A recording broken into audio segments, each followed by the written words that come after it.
Welcome everyone to our LeadVR session 7. Today we're talking about transformation and innovation in VR and have quite a few guest presentations that we'll be hearing from and looking forward to that. So today is all about how other agencies have implemented transformative change in their organizations. And as we look at the agenda, let's see if we can do this. I don't think I can. Hold on. Do y'all see my agenda? I think you do. Yes. Yes. Oh, perfect. Thank you. So today in innovation and transformation, after we do our homework review, we'll hear from Caitlin Morissette with Massability, and they're going to talk about streamlining service access. Then we'll hear from Alma Price Taylor with the employment in North Carolina VR agency. I forget what the EIPD stands for, forgive me. They're going to talk about that name change, outreach and engagement. And then hopefully we'll hear from the Oregon Vocational Rehabilitation Program, and they'll talk about their recruitment and retention program, their internal training program for their staff, which is called Oregon Vocational Aspiring Leaders Program, or OVAL. And then we'll hear from the director of the Washington Division of Vocational Rehabilitation, uh, Director Dana Phelps, who'll be talking about innovation and innovation as a VR leader.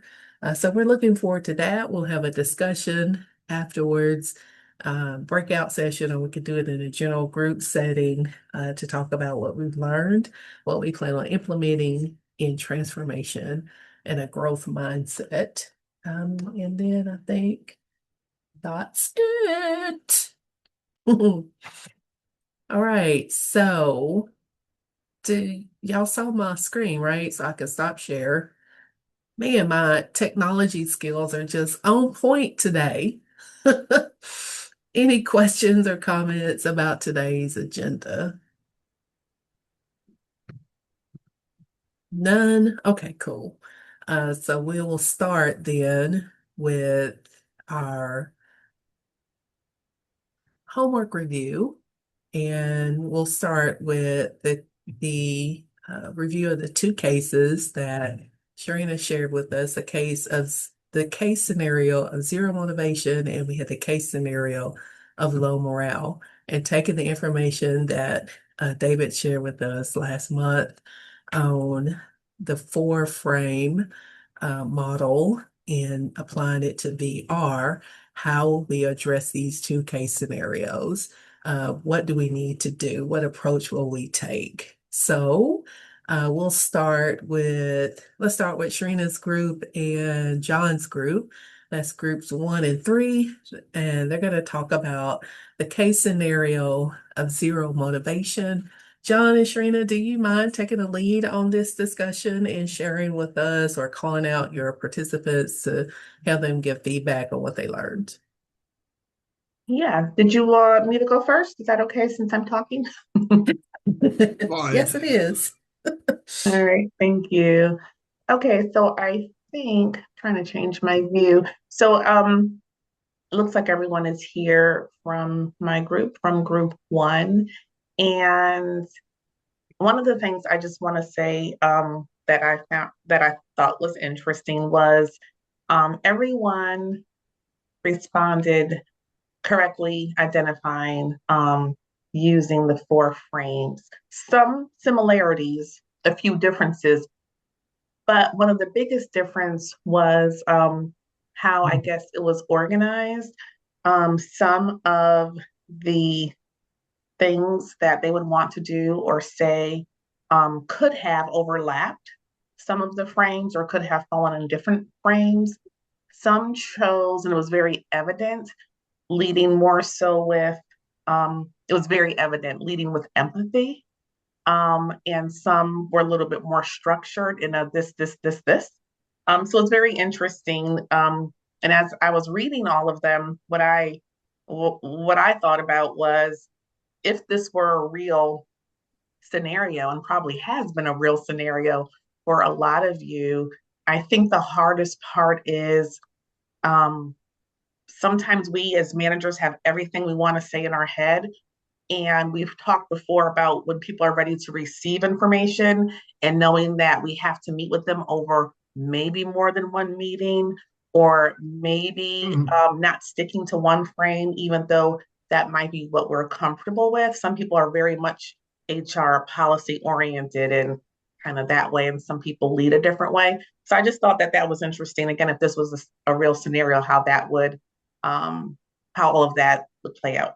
So anyway, since I can see who wants to go first, Alicia, Nancy, Carol. Happy to go. Alicia does. She took herself off of mute. I am the this person. And I think some good feedback that you provided, Serena, was remember, like, because I was answering it kind of like in a test. I'm like, all right, get through it, do the, say the right thing, and forgetting like there's a person on the other side of this scenario and keeping that humanity present. So just thinking about how to respond, not just what is the policy going to look for you to do, what is, HR going to be looking for you to do, and really just first digging in with curiosity of like, what's going on? What do you need right now? What need is not being met? Absolutely. I'm going to bop it over to Nancy. So I approached it and I was late sending in my homework. So obviously I haven't gotten my feedback yet, but my approach was, what's happening with Erica? Like, why has she sort of fallen off the train? And so I guess that was that empathetic, trying to figure out what her motivation is. Why is she not wanting to do her part and complete the task? And then I took that with, okay, taking her back to her why and helping her rediscover or remember the success stories that motivated her to do this job. And then once we kind of get her heart to understand what's happened, then come in with the, okay, now you got to do this, and this is what's expected, but let's figure out how we got to where we are first. And that was my approach. Mm-hmm. Thank you. And I think there's Carol. I guess I'll go next. My approach was kind of all over the place, so to speak, but I wanted to encompass everything. It wasn't all over the place. So I addressed all 4 areas from a structural frame, just working with her to readdress her roles and responsibilities, talking about the agency's mission statement and what federal and state requirements would be, internal processes, and I guess some of that could also fall into the political frame. Review a production goal and workflow, and then trying to solicit feedback from her on what may or may not be working within the current system for her or within the current framework. From a human resource frame, addressed her level of performance and the changes of her performance from being an over performer or being a model performer to someone that was not as interested in performing anymore, losing that interest and motivation. I wanted to introduce resources to things like the Employee Assistance Program for quarterly wellness classes and things that I know in our area we have those things that are offered. Revisit the benefits of the CRC and incentives for employees to obtain the certification, and then offer guidance and support as to what that might look like for her to achieve that, if that's something she wanted to revisit. And then from a political frame, again, just kind of talking about the federal and state compliance and the impact of non-compliance if we're not following through on what needs to be done. Talk about the stakeholders and who may be impacted, such as consumers, providers. And then the symbolic frame, discuss the office culture and the importance of her role within the environment. Remind her of those success stories and what she was doing that was positive and good things. Remind her why we are all here and how our actions impact our consumers, and then consider peer training incentives. Since she's not a CRC, but she is doing the peer training component, and then work with her on soliciting ideas from her on what motivates her and what may be positive for her in this experience. Thank you. Appreciate that. And I think the last one we have is Angela, but I can't tell. It says connecting to audio. Angela, are you on? Yes, can you hear me? Yeah, Good morning. Are you able to see me? I'm on my phone, but I'm not sure you're able to see the video as well. we can hear you, but we can't see her face, but we can hear you We clearly. see you. Yeah, we Where is see. she? She's I don't see Google her. Pixel 9a. You may Yeah. have to slide over your screen. Oh, there she is. Thank you. Girl, don't be coming up in here as Google Pixel. About to get kicked out. Goodness, yeah, we're actually off today for Mardi Gras. Oh, Yeah, so happy Mardi Gras, everybody from Mobile. But as Happy far Mardi as Gras! Woo! From Mobile. um as far as the framework, I think more so leaned in towards symbolic and then also structural. But for the structural framework, I think that with Erica, I would kind of just meet with her, review some of her workload and the processes that she's been using. I also said look for any barriers or changes that maybe contributed to her decline in performance. I said maybe also look at her caseload size, talk to her about any administrative burdens that may be happening that I may not know about. I would offer her support. I would also offer workflow adjustments, additional training. Um, and then for symbolic, I put that I would publicly recognize Erica and her past achievements that she's made in the unit with consumers, and then also recognize her strengths that she brings to the team, reinforcing her sense of purpose and just belonging here in the unit. Because I just feel like with everything, it just seems like she's looking for a change and she doesn't feel appreciated. Now, as far as the salary, we really don't have a whole lot of I can't really do a whole lot with that, but just making sure that, I can support her as much as possible. Making sure that she also, is just kind of reaffirming the mission while we're here, while we're serving our consumers, the impact that she's making, not only with the clients, but then, also within the unit as well. So kind of just, reinforcing some of that, some of those reminders for her. And hopefully maybe that will, hopefully give her a change of heart. thank you, Angela. And one of the things I think when we were talking about some of y'all's similarities and differences in answering the question, one of the things that you mentioned, which I think is pretty profound, is in looking at any of our staff, if they're going through some similar situation, whether or not we're looking at it solely from the employee's perspective and asking them to do something differently, helping them identify where the change is, giving them the resources, and just putting some of the onus on them and helping them figuring out what's going on. One of the things I think that you did in that, Angela, in a way, which I profoundly respect, is from a managerial standpoint, you're also looking at, is there something else I could be doing that could have a positive impact or turnaround for this employee? Should I be looking at caseloads? Is there something happening within the system that I don't know but should be aware of? And I think that it's so important for us to, when we see that anybody's going through something, it's also a good idea for us to look at what we're doing and what's going on in our office, because there may needs to be some systems change, as you mentioned, that we can control. So I appreciate you bringing that up as well. Thank you. I think, Robin, that we hit everybody that's here. I'm here. It's Tanya. Can you hear Oh, me? you are here? She's on the phone. I am here. Hi. Yeah, I'm on my phone because I couldn't figure out how to do my computer from home because we're off today. So happy Yeah. Mardi Gras again. Hi, I Tanya. think that everybody's hit pretty much what I've got. I went through each of the frameworks on the structural side, revisit responsibilities and roles as it relates to the declining performance and compliance issues, explain the importance of getting her CRC, for obtaining a higher salary and upward mobility.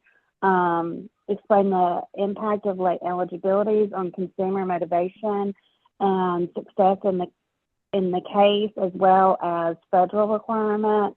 And also, explain the importance of meeting federal requirements because of funding. But on the flip side of that, the symbolic frames talk about, why she's here, what are some of her biggest success stories, how it made her feel when her consumers were successful, discuss her involvement in, the case, has a direct impact on the consumer's success, and when her motivation changes and she's not working to the best of her ability, her consumers suffer. Thank you, Tanya. Appreciate your input. All right, Dr. Freeman, that sums up group one. Thank you. I'll turn it over to John. Thank you. So, in terms of a summary, I thought everybody in my group did a good analysis, and I think everybody started from the premise of talking to Erica to find out more about what was going on. One thought I had, and I haven't heard it yet, is that, and I was probably coloring outside the lines, that the scenario presented a very obvious problem, but sometimes we see that, but that's not really the problem. There are other things impacting on the workplace. So I think having those discussions with the employee is very important because maybe a personal factor that's influencing it. Also another thing I took away was the importance of the political frame in making connections within your agency outside the team. For example, in this one, maybe if you have a connection with HR, they can help with, identify resources that would be available to Erica to get her CRC. And then another thing I thought about too that I hadn't seen was culture. The impact on the culture within this team and within the agency. As a team representative of what happened in terms of the way the agency culture looks at, staff. I think in this instance, Erica probably felt very undervalued, and other people on her team would see that. So I think that's important too to keep in mind, and the importance of using all four lenses. And some of the folks in the group were, very organized in terms of, here's what I have to say about symbolic, here's what I have to say about political, and other folks, well, I think, everyone touched on those. It was maybe not as clear in the presentation. But everybody I thought in the group did a great job. So I think we have on the call Jessica, Nada, Shannon, and Mark. I'm not sure. I didn't see anybody else. Am I missing anybody? Yeah, you are. So, New Mexico DVR has a mandatory training today, and I got permission to not be in it. So that's why I'm here, and you're missing Monica and Irene. That's what I I thought. do believe they're in that mandatory training. Okay. Well, Shannon, since you're up on the screen, do you want to go first? And thank Yeah, you. I mean, I really, what I realize now, and I do apologize, is with the heavy stress that's been going on kind of around here, I didn't send you my homework, which I will get you today. I definitely pulled back up what I had done. And I have ran into this. I don't know if what you're wanting me to discuss is a more personal where this has happened, or if you're wanting me to discuss um, the four frame model right now. Are we going to go through those questions, or is this just looking at Erica right now?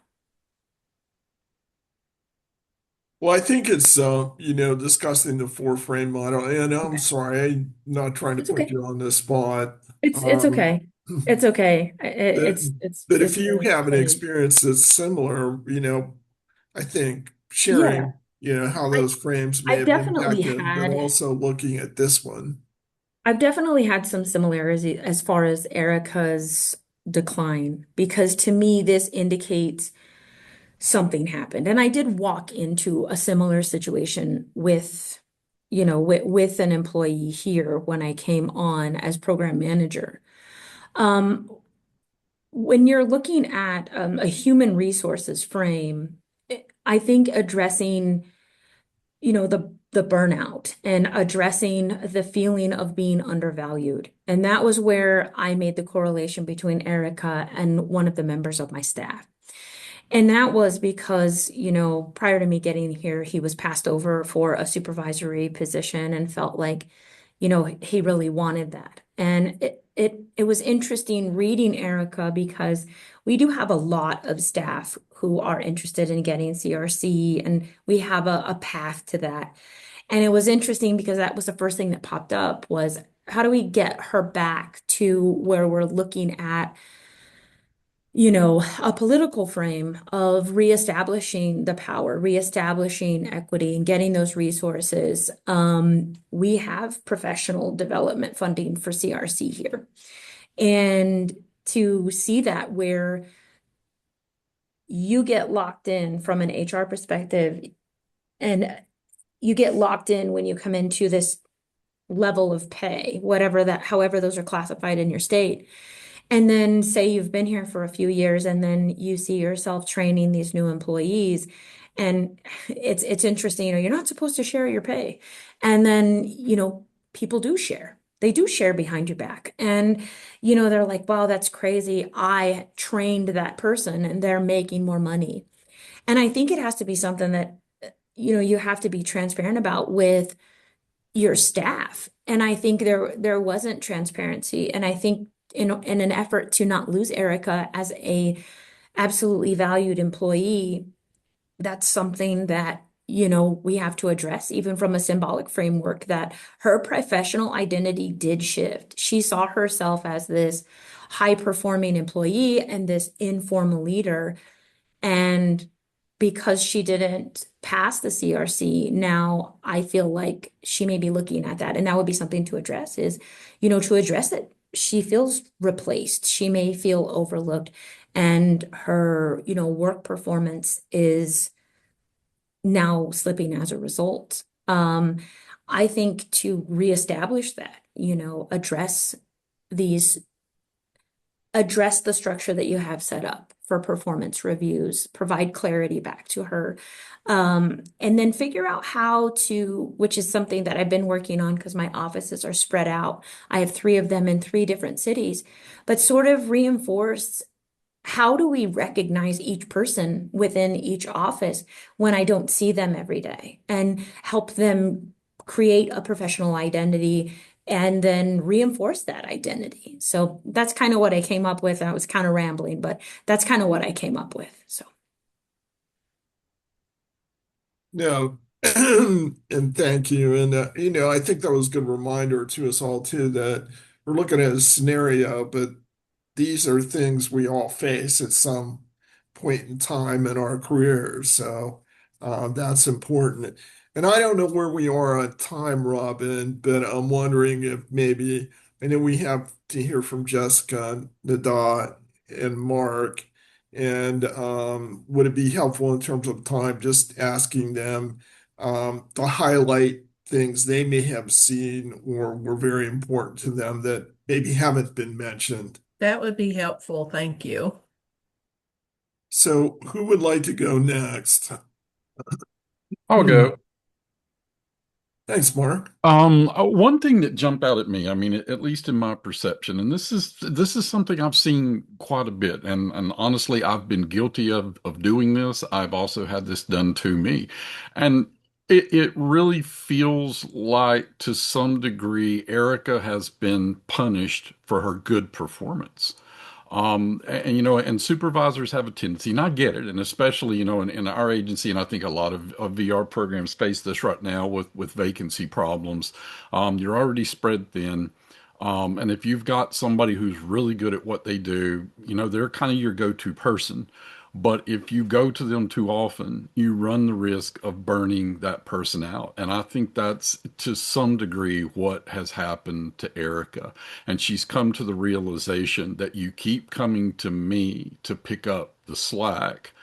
And of course, in an office, while personnel issues are supposed to be confidential, I mean, people know. They know who the good performers are. They know who the problem employees are. And when they start to see that happening over and over, they're being called on to do more work to make up for the work not being done by others, or the poor quality of work that's being produced by others. And then you get to the issue of there's no additional compensation. I mean, state government doesn't make it easy to reward a person if you put additional duties on them. So I think Erica is really struggling with that at this point. Yeah, and thank you, Mark. And I think that's an excellent point in terms of, a lot of this is known in an agency, and if there's a problem or problems and you don't address them, then that has a negative impact on morale. So reinforcing why it's important to deal with these issues, and not let them fester. So thank you. So, Jessica? Yeah, I was approaching it from a similar lens as Mark, really having some experience of that myself of, okay, how can we really look at the structure and the responsibilities that are on Erica? Because she did come in ready to go. She was doing really well. And as more things got added, then things started to sort of slip from there. So really being able to support her in that way, look at what, from that HR political and symbolic frames can be done to sort of help reset that for her. And also, as you were saying, being able to show office-wide or agency-wide kind of what the expectations and what the support would be. So. Thank you. And then the DAW. Yes. So with this, I kind of felt the same way as Mark brought up his points to where, in a way, she felt like she was being punished for being a good employee. So what I did was I leaned a lot into being supportive to Erica in her role. Just mentioning a lot of training, some out of office, because I do recognize the need to protect mental health there. With burnout, it not only affects you physically, but also mentally. And so I would lean into, offering her trainings or opportunities to be out of the office, out of the, her kind of comfort zone, to offer trainings and things, not only for her mental health, but to prevent re-engagement and to prevent burnout. And then also just touching on the CRC piece of it again, because it seems like that was a large part of, her long-term plan. She wanted her CRC before, she kind of gave up on it, but, kind of revisiting that conversation with her and offering her support in however ways that I could help her facilitate that to earn that CRC. Thank you. One of the things in reading everybody's homework, and again, you all did a great job, was maybe sometimes the importance of the symbolic frame, like sending a thank you note, recognizing a person at a team meeting for their performance. And, sometimes I'm not sure we think of those things in terms of that frame. They're simple things to do, And sometimes they have a little more meaning than money. So that was another thought, but I'm going to turn it back to you, Dr. Freeman. Thank you, John and team. Thank you, Sharina, for doing case study number one. Case study number two is my group and David's group. This is a case of Natasha. She's a counselor that works with specialized populations. She's been at the agency for 5 years. So she's deeply committed to the work, has made a positive impact, but over the past few months, her morale has declined. Her performance has declined. When her co-counselor with the substance use disorder population retired, her supervisor decided not to fill that position. Instead, that supervisor hired someone, she hired someone in transition, I think it said. And so Natasha, in our case scenario, received all those cases from that other person's caseload, and now she's struggling. She's not meeting her 60 and 90-day compliance deadline. She's not calling consumers in a timely manner. She's not completing her tasks efficiently. She's told her coworkers that she is overwhelmed and stressed, not sleeping well, and she's not finding the same job satisfaction that she used to. So the supervisor has also noticed that Natasha has been taking off a number of additional days, and that whereas she used to be proactive in addressing issues with her caseload, now she's disengaged and uninterested. So David, I'll turn it over to your group. Sure. Thanks, Dr. Freeman. I'll start. Folks had a lot of great comments. A couple individuals seemed to have experienced something similar, so it was nice to see that personal bit. But I think the biggest takeaway I had that hasn't been shared was how, when the folks in my group looked through each of the 4 frames, things that came up earlier in the program related to core values and other work really showed through. And I wanted to bring that up specifically to point out that we have these ways that are where we're most comfortable, and they can manifest through different things. And it's really important to be able to honor that, think through that, but then continue to go outside of that to the other areas. And much like signature strengths, you rely on these areas. But that was interesting to see. I think I commented on 1 or 2 folks in their feedback around those similarities I saw. And it's natural, right? We have the things that are why we're in this field, the strategies we use. So it's natural that we're going to move towards those. So specific to the frames, some folks spent much more time and detail in the frame that aligned most to earlier work in the program. And not that that's a bad thing. It's just interesting to see. With that, I think my entire group is here. I can go, David. This is Amy. Perfect. Thank you, Amy. Sure. Okay. So with her, I would definitely want to meet her in person if possible. Let her know ahead of time what the meeting is and what it's about and the why, so I don't increase her stress, or anxiety. And with the framestorming, I kind of commented on all 4, but I'm gonna just focus, because that's the way where I go, is looking more at the human resource frame. What I had suggested, I would provide and ask her what she, what her needs are and how I can help. Have that open, transparent conversation with her to start. And I would provide additional training options, different coaching, if she feels like that would help her to regain that passion about her work. Acknowledge to her that the work she is doing is a lot and it's not going unnoticed. A lot of times just having that acknowledgement to your staff can help. Tell her that the burnout is real and that she is a valued employee and just providing that emotional support to her and offer maybe some resilience training, employee wellness initiatives, just different resources, and use that feedback loop and inclusive planning.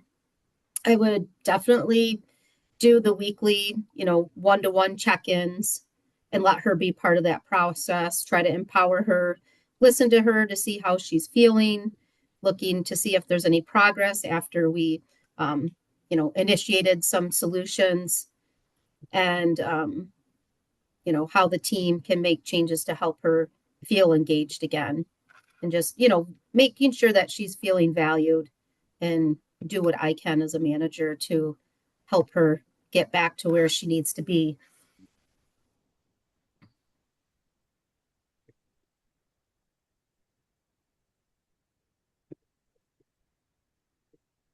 So that was just the human resource, approach. I'll let others pipe in. I'm sure there's. Thank you, Amy. Yeah, sure. I think Erin was going to be late, but I believe I see her next on my screen. I'm here. I might have to pop off later. There's still stuff going on, but I'm here. Kind of multitasking.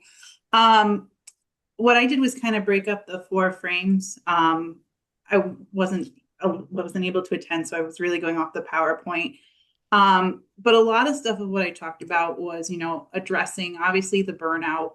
I kind of took a little bit, maybe more of a human resources or even a humanistic kind of view. And because it's affecting her not only in work, but out of work, recommending EAP if she needed to talk about someone with that burnout, acknowledging how she's feeling. And it's, it is a part of what's going on right now. I talked about doing, sitting down with her and trying to be as transparent as I could on why the decision was made and hoping that, again, maybe it's not going to make her feel better, but might understand why that decision occurred. And it wasn't personal. It was just a scenario that we have to deal with. I talked about doing wellness checks periodically to show where, she's excelling in, partnering with her on those areas that she's struggling in. And then also spoke to her about, because she is valued, where does she see herself here? Is there a professional progression that she wants to look into that, she can set those goals and hoping to succeed those. And then the other thing I talked about was, I know it'd probably be a long shot, but also continuing to bring in upper management and let them know what we're seeing in the field. Is there something in the budget that maybe could be re-looked at? I understand sometimes, it's government, our hands are tied, but is there something that we're missing? And maybe it's not just this one counselor that's feeling this way and the shifts that have occurring. Is there other shifts with other counselors that fall under this that could be addressed?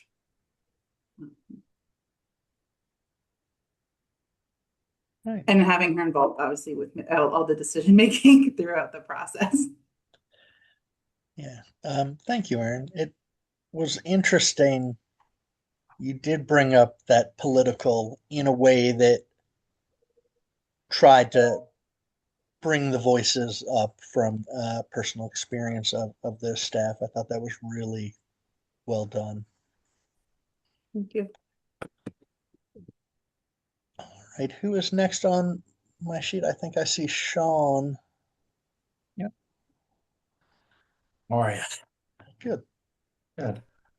So I kind of did similar to Aaron a little bit. I just broke up the different frameworks and kind of made my recommendations. So I'll go through the recommendations that I made for each frame.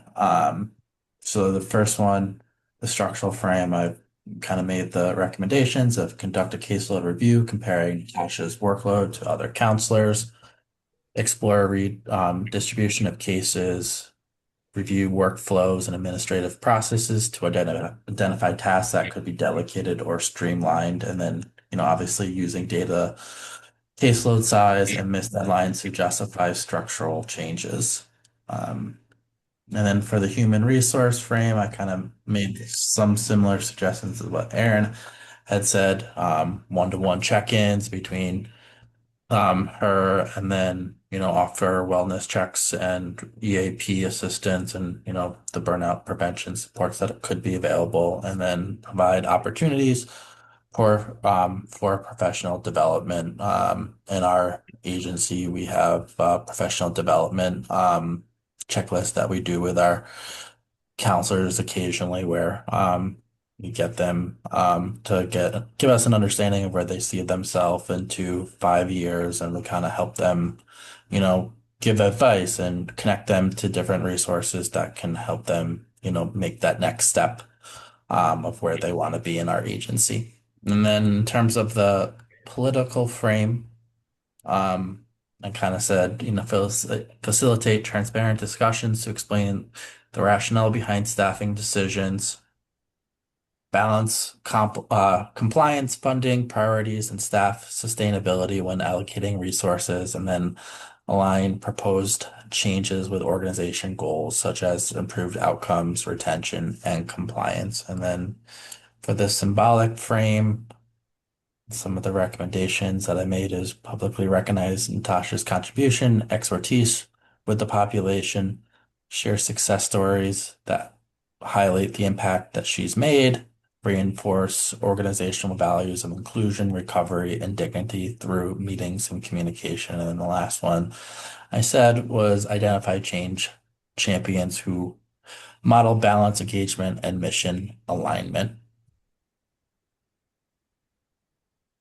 Thanks, Sean. I also like that you talked about reinforcing the agency values. I thought that was a strong way to get back to potentially that could have been part of, the reason for the reorg. Yep. Right. All right, you. I'm going to intervene and say thank you, David, and your group. We're out of time, actually. It's time for a Okay. break, and I don't want to get off schedule. So thank you all. The four frame is certainly a great roadmap. If you're like me and you like to kind of map out your conversation ahead of a conversation that may be courageous, this is certainly a resource to put in your toolbox to help you have those conversations so that you're addressing all the issues that may be impacting your colleagues. So thank you all for bringing up so many different viewpoints, perspectives. You covered a lot. My group had a lot of great feedback, and I'm just so impressed with the work that they submitted. Unfortunately, you don't have time to go through all of that. Thank you again. If you want to hear more from group 4, let me know. Happy to share with you by email. Right now, we're going to take a break. We'll be back in 15 minutes, and we'll hear from our guest presenters. Thank you.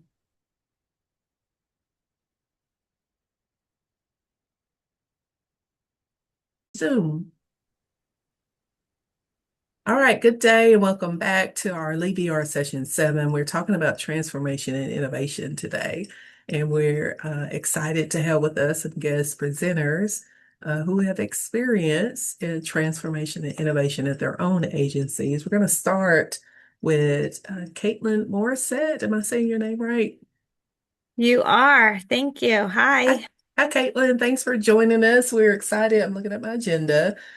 We have on the agenda that you're going to be talking about Massability, streamlining services, and it's called Massability Connect, right?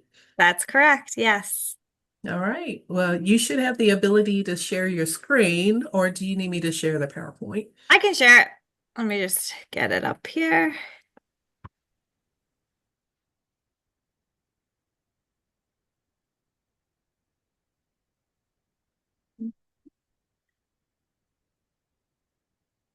Okay, can everyone see that? Yes. Okay, great. All right, so thank you for having me here today. As Robin mentioned, I am going to be talking about Massability Connect and some of the streamlining of services that we have done over here in Massachusetts. So first, I thought I'd kind of introduce myself and kind of reintroduce Massability. So again, my name is Caitlin Morissette. I am the director of Massability Connect, which is our eligibility unit for all of our Massability services in Massachusetts. So I graduated in 2013 from Assumption College in Massachusetts. I have my master's in vocational rehab counseling. I started with Massability, which was the Massachusetts Rehabilitation Commission at the time, in March of 2014 as a vocational counselor. And then I moved when this eligibility unit was starting. I was promoted to a supervisor of that unit, and then eventually was promoted to the director of the unit. So again, a little bit about Massability. We are formally the Massachusetts Rehabilitation Commission, MRC. Something a little bit different about our agency than some of the other state VR agencies is that we also have in Massability, we also have a home and community life program, which deals with our home care program, our supported living program, and our statewide head injury program. And I only say that because our eligibility unit, Massability Connect, determines eligibility for all 4 of those programs within Massability. So you'll hear me talk a little bit about the differences in programs, but we really felt it was important when we were creating this unit to have a really streamlined one front door approach to our agency. So today I am going to talk about that unit and its development and some of the changes and opportunities for learning that we kind of had throughout along the way. And I also hope to leave some time for questions because I'm happy to answer any questions, and I really want to have kind of a discussion to help support any way that I can. So some of the process changes that have happened within Massability is, as I mentioned, we did create this centralized eligibility unit called Massability Connect. We also went from determining eligibilities, as most of other VR state agencies do, with documentation. We moved towards an expedited eligibility model, which was modeled off of the California eligibility model, where we don't request that medical documentation up front. We really have a conversation with the individual. We look at the referral sources, and what we found is that individuals usually don't lie about their disabilities, right? So we're really able to talk with them and determine eligibility from our conversations that we have with them, and really look at what are their impediments to employment and what are their goals to really determine if they're eligible for our program. So that obviously has really sped up our eligibility and our ability to move people through to really gain access to our services quicker. We also had some technology changes throughout this process. We got a new case management system called OnBase. We also had to do some work between systems for a while, which was quite challenging, where we had MRCIS, which is our old system, and some of our work was being done in both systems. So kind of talking about how that looked for us. And we also and one of the reasons that we moved over to this new case management system is because of the ability to track data. And we use data in all of our decision in all of our decision making, because we really rely on that information to help us learn how we can do better. And then another process change that we had was our assisted intake, which I will talk through a little bit. So individuals now can meet with somebody in person.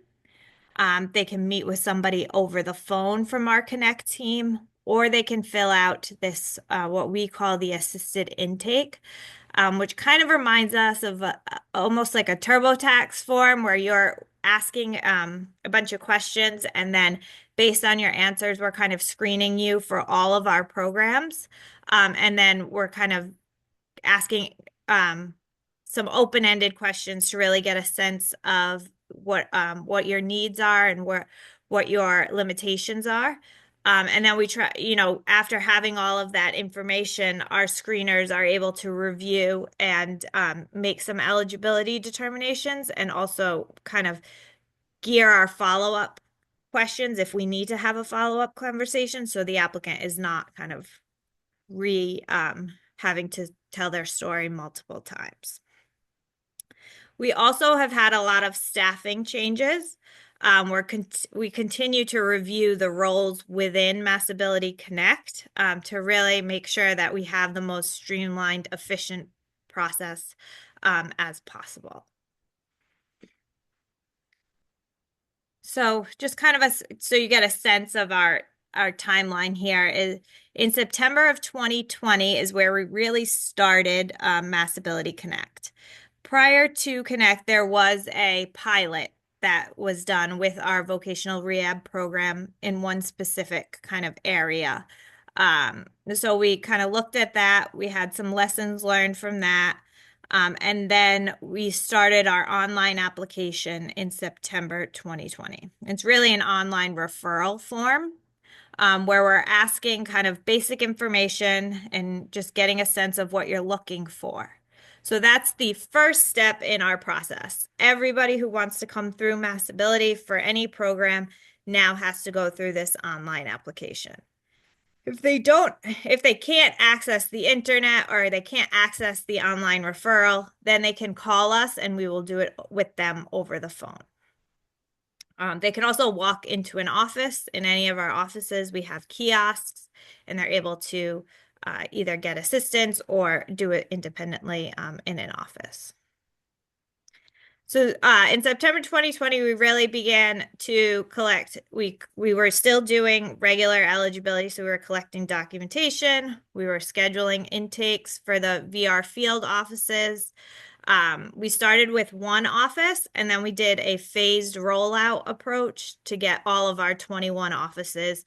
We called them gates at the time, right? So through our gates, so that all of eventually all of career VR was going through Massability Connect. We started tracking this information on an Excel spreadsheet, and that was not ideal, but it's what we had. And it was a lot. It was very manually intensive in terms of like keeping track of everything and making sure that we were following up on everything using two systems. I think at one time we were using 3 or 4 different systems between Excel and SharePoint.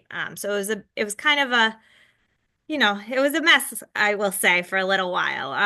And we definitely heard about it, right? I think when we're thinking about change and we're thinking about how to go about it, I think Massability really learned a lot from this experience because it was tough. It was not only tough for Massability Connect, but for those field offices, right, who felt like they were doing the eligibilities right up until they came in the gate. And so really taking that responsibility off of them and putting it with us did not go over well in some cases. So really, in a couple of slides, we're going to talk about how we learned from that and kind of move forward differently as we continued to make process changes. As I mentioned, so in April of 2021 is when we hired and trained our eligibility screeners. So they're the ones that are making those eligibility decisions. They are doing the status 10s. They're actually moving individuals from OO referral after receipt of that online application all the way to O2 and then 10. And that's when we developed the plan for that statewide rollout. We knew we couldn't take on everybody at once. We were still trying to figure out our staffing. So we kind of, that's when we started to plan this phased rollout. It's also when we switched to our expedited eligibility. We really saw very quickly kind of this funnel, right? That everybody was getting caught in because everybody was now coming through that one front door, which is great. They were getting a consistent experience, but everybody got stuck in that one place. So how could we get them out kind of quicker? And so this expedited eligibility really started in April of 2021. In May of 2021 through June 2023 is when we did our phased statewide rollout. So by June 2023, all programs and all vocational rehabilitation offices were moved to, by June 2023, everybody was going through Massability Connect. So that's when we were fully rolled out throughout our state. And then most recently in March of 2025, that's when we rolled out our assisted intake. And I have some data that really shows kind of the difference that that assisted intake made. So that is not for everybody, but for those people who, didn't, felt more comfortable completing it online, it has definitely helped our process and our engagement, I would say, with our applicants. So I keep having to move your little faces around, so I apologize about that. But one of the things that we felt and we learned very quickly with our agency and with our staff is really connecting everything to the why. So why are we making these changes? So Connect was really developed not because we had any major compliance issues with O2 or 10, right? It was really developed to enhance the customer service experience and increase access to Massability services. We did this, one of the part of the information that we gathered was directly from our consumers and our stakeholders, really finding out what they felt would be beneficial.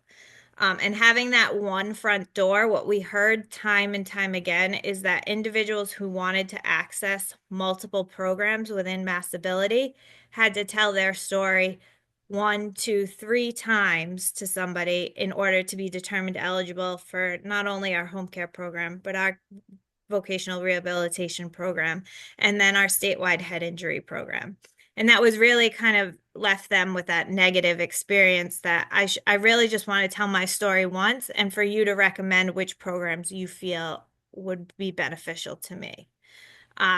It's also was very important to us to be able to collaborate between our programs. So between our statewide head injury program and our vocational rehabilitation program. If someone was receiving both services previously before our integrated case management system and before Massability Connect, the counselors in the offices may not know that they have a service coordinator with our statewide head injury program. So there wasn't that communication and case coordination and really kind of looking at the whole applicant and all of their needs, not just their employment needs. So that's been really beneficial. Another reason was consistency across the state.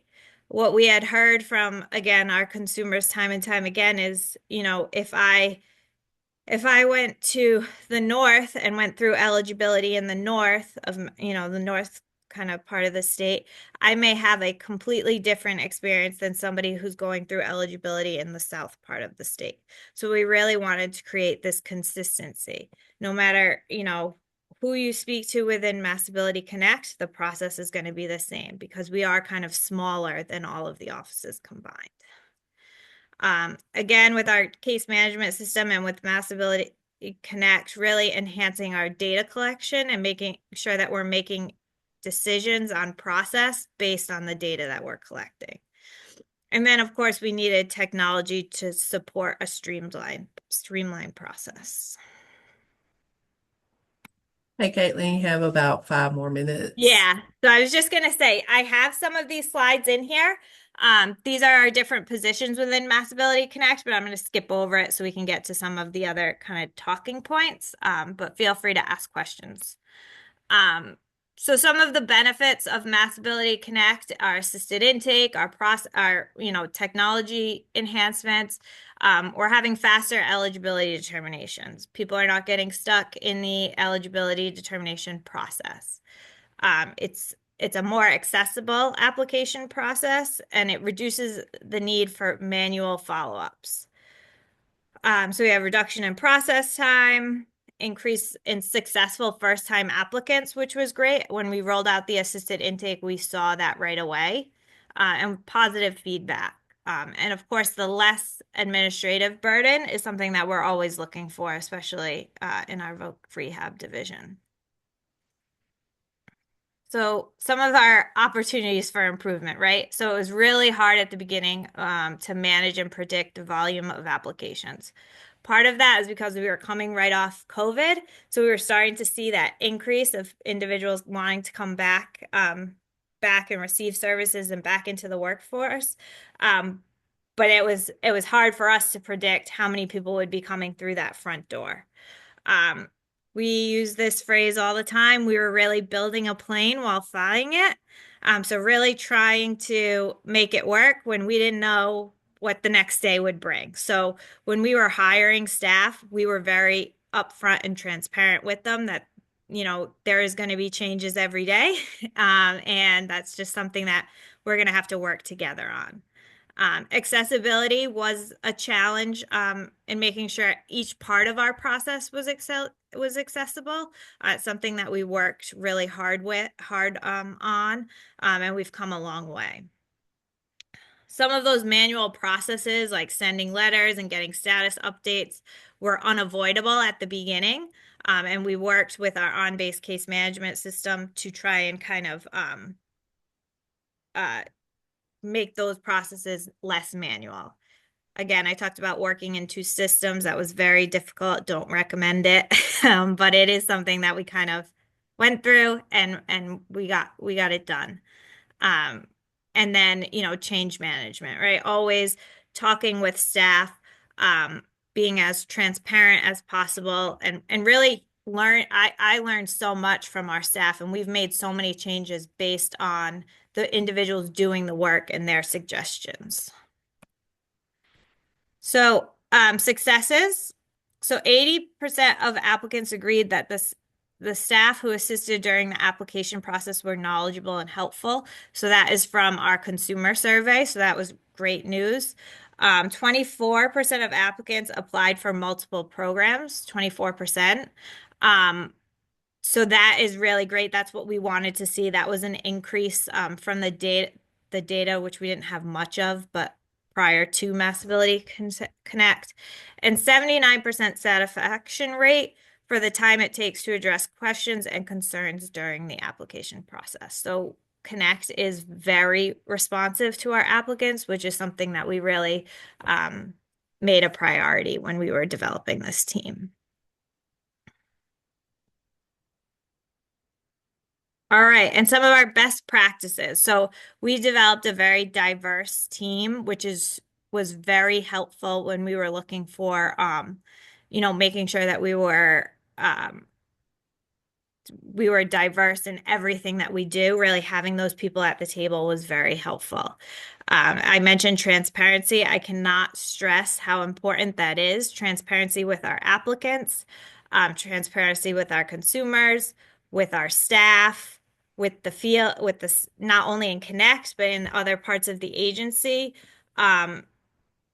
If we're not communicating to them, we found, you know, people turned on us very quickly, right? So you have to be transparent, even if it's bad news, but sharing that news so that everybody can kind of work together on that. Working cross-divisionally. So Connect, working with vocational rehabilitation and our other programs was key. It was very, very important. We had to do a lot of relationship building. I mentioned data-informed decisions and consistent innovation, right? We went in September 2020, and then we had more changes in 21, 22, and then most recently in 2025. So really always looking at how can we streamline the process? How can we do better? How can we use technology more? And never kind of being stagnant. And again, that's not just me, that's our entire team, and our entire agency has really come a long way culturally about, you know, really being that consistent innovation. So we have had a 52% decrease in processing times prior to Connect. It was it took 90 days from 00 to 10. In February of 2025, so prior to the assisted intake, it took 44 days. And currently we're at 16 days from 00 to status 10 on average. An individual can get through our entire process in roughly 1 day. Once they complete that assisted intake and it's reviewed by the eligibility screener. Right now, 24% of intakes per month are completed using our assisted intake, and we have an 88% completion rate. So most people who start our assisted intake are able to complete it. Okay, sorry. I talked fast at the end, but we got through it. Did great information. Trina had a question for you about how many staff. Yes. Okay. Good question. So right now we have 17 eligibility screeners. We have 8 of our customer service advisors, and they're mainly focusing on document collection for those other programs. And then we have 4 information navigators who are the ones that are they're managing our call center. So they're answering any calls that come in, helping out with online applications or getting them connected to the programs. And then there's 4 supervisors and myself. Right, Heather, then Nancy. Hi, I have a question. I noticed with the applications and the eligibilities, the numbers have just really increased, which I think is great. But I'm wondering, you still only have so many staff who can do the rest of the caseload. So how does that work and not overwhelm them? So after status 10, or are you talking about prior to status 10? I don't know what status. Oh, sorry. After eligibility? Yeah, if you guys Okay. are doing the online apps and then you have other individuals doing all the eligibilities, it's getting everybody through that much faster, but you still only have so many VRCs that are going to develop IPEs and do all that other stuff. Are they drowning? How is that working? So the VRCs in the area offices, they have not really reduced the amount of VRCs since the eligibility unit took on those the application and eligibility. So Connect does their piece, and then the QVRCs in the field now have actually more time to do the status, the IPE development and case management. So it kind of, we split the role a little bit and to give them more time on that service delivery. Okay, because like here we have rehab techs, and rehab techs do all of our applications. And then the eligibilities go on to the VRCs, and then they have it from that point on. So yeah, so the VRCs, again, that's kind of separate from Connect, so I'm not 100% sure, but I do know that they have also reduced their time once they get our cases from Connect in that eligible status. They've reduced the amount of time it takes them to kind of develop that plan for employment because they have more time to concentrate on that, I think is part of the idea. Thank you. All right. Yeah. Thank you, Nancy, and then we'll go to the questions in the chat. Okay, yeah, so my question is, when you initially started your communication, your presentation, you said that you're not getting medical documentation to validate a disability? So so we don't need to, I guess. Sometimes we do need to based on the conversation or lack of referral source, but no, sometimes we don't need medical documentation for eligibility or order of selection. Can you give me an example of when you would not need to have documentation to validate it? So most of the time, because we're talking with the applicant, we're talking about their diagnosis, their disabilities, and we're taking their word for it. And what we have seen is that they're not usually they're pretty transparent with us about what their limitations are. If they can't speak to them, that's when we would go and need to request documentation. Okay, thank you. Yep. First question in the chat from Brian about accessibility issues with the forms In Oklahoma, he says that they're having issues with state and federal agencies not having accessible forms. Did you all run into that issue? So we used and I can get you the name of it. We used a company to help us with that. And all of our online application as well as our assisted intake is available in multiple languages. We have speech to text on all of our forms. Our assisted intake, I should say, so that somebody can have the form read to them. All of our like places that you would type in information, you can also speak, and it will write it out for you. So those are some of the things we've done. And again, I can get you, there's a slide that I didn't include in this deck that I can send out that has some more information about our accessibility. Thank you for That'd be great. I that. would appreciate that. Sure. What about your case management system? Was it developed in-house or did you contract that out? We contracted that out. We used Conical Minolta, I think. KMBS is their name. Another agent, Mass Commission for the Blind, I think in Massachusetts also used the on-base case management system. It's not perfect, but it does have the ability to really give us some good data. And it has the ability to streamline, as I mentioned, some of those, like our letters can be automatically sent from that case management system. And things like that have really helped us much better than our previous system. Thank you. And one last question. VRCs are typically reluctant to give up eligibility because it helps them establish rapport with their consumers. How did you sell that to your VRCs? Not easily. I think it took a really long time. We really had to build trust with them. We really had to produce quality eligibility assessments and determinations. We had to get feedback from them, which sometimes was a little harsh, but we kind of picked through that and really tried. And again, it really came down to relationship and trust between our team and Connect and the VRCs.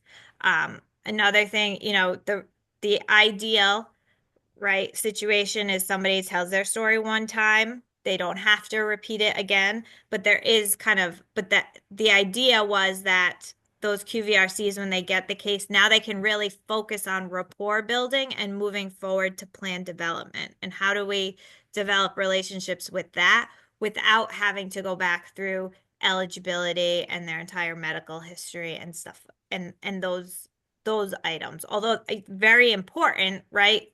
They should be able to read that summary, go, kind of work with their individual, knowing the information that they already have. So it's more of a review and rapport, and they can focus on that rapport building and plan development. But it wasn't as easy as that just sounded, I'll say that. Caitlin, I wish we had more time to spend talking about your Massability Connect. I mean, it's great information. I know there's a lot more questions from the group, but I've put your contact information in the chat so that folks can follow up with you with additional questions. Thank you. Definitely. Take my information down, reach out to me anytime. I'm happy to be here today. Thank you, Robin, for the invite. And I hope to talk to some of you soon. Thank you, Caitlin.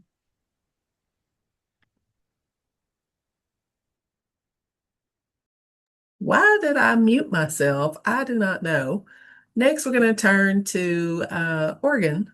No, we're not. We're going to North Carolina, Employment and Independence for People with Disabilities, Alma Taylor, who is let me get your title right, Alma. You have a long title, Alma. Alma is Assistant Director for Staff Acquisition and Employment Initiatives, and she's going to share of North Carolina's vocational rehabilitation program, how they transform themselves with outreach and engagement, and talk about that transformation, what it looked like in becoming EIPD. Thank you, Alma, for joining us. Okay, am I sharing my screen? Well, maybe not. It's coming. Okay, and then I'm gonna put it on slideshow.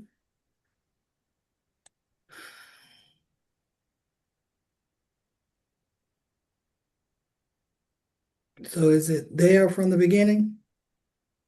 It's still showing in there. No. Yeah, it's showing presenter mode, but we can see it. Okay. I'm not sure what's in presenter mode. Um, If you have trouble getting it to show, I can also show you it may for you. need There to. you go. There, I Wait a think minute. that's Is it at the it. beginning though, or is it at? It is, I don't know what the beginning is. No, it's not at the beginning. Yeah.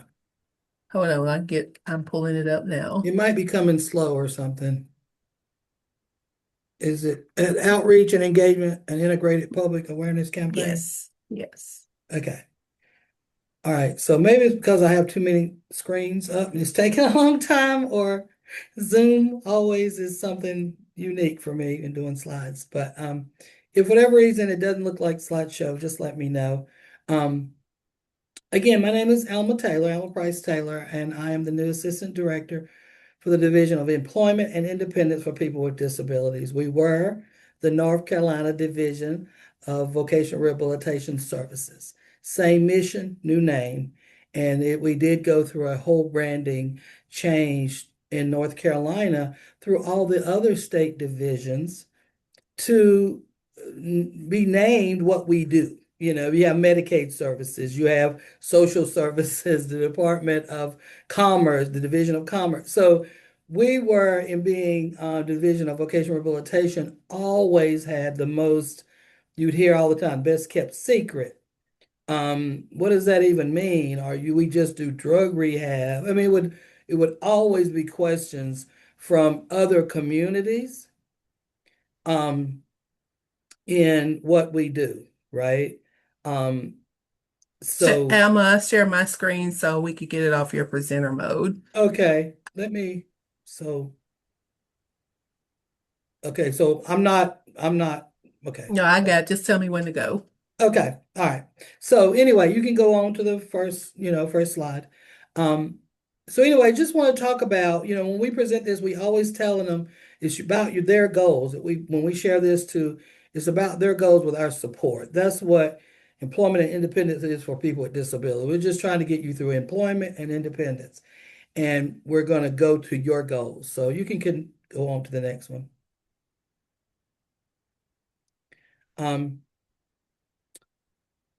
Okay, so going to outreach and our engagement. Again, these are just the title screens, so you can go on to the next one.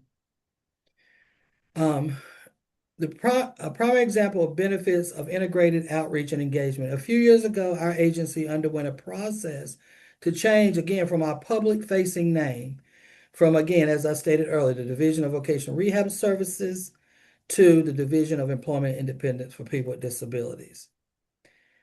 The next slide. The name change is, was it needed?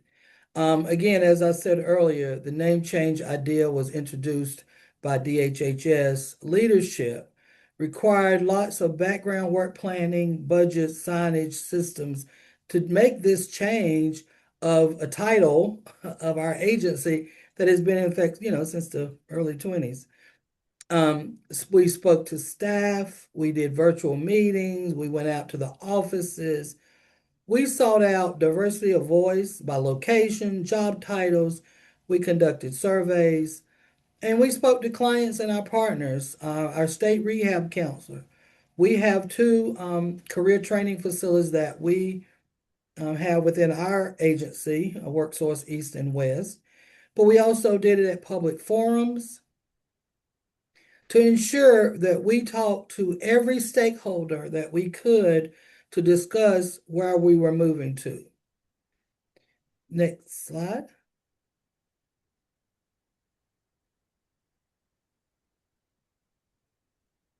Go to the next. Okay. All right. So the name change discovery. We found overall that staff and partners with over 15 years experience were overwhelmingly against this. Ms. Caitlin did her introduction. I have been with vocational rehabilitation when I started in 1990 to now in 2025. We're employment with independence for people with disabilities, and even the saying the words of what we are and who we are, can be very, very different. And so many of the staff that had been around a long time and had finally established in their communities who VR was in those local smaller communities. Now we wanted to change it, right? But we found that the youth and adults receiving our services overwhelmingly thought, yes, we're for a name change. What is VR anyway? People just got to know us as VR, VR, VR. And if you, many not even knowing what those, what that acronym was. So then, it changed. Once the staff and partners heard the voice of the youth, the adults with disabilities, they began to change their report. So next slide.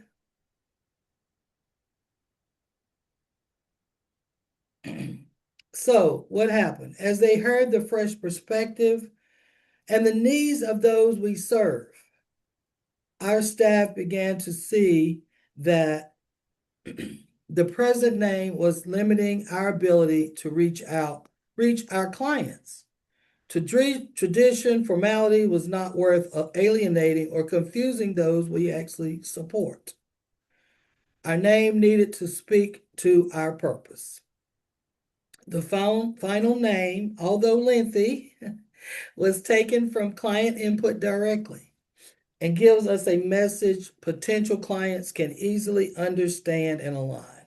You hear, we help with employment and independence.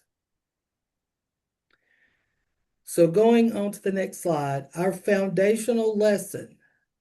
The name change process enabled us to engage, interact with the disability community in a new and different ways.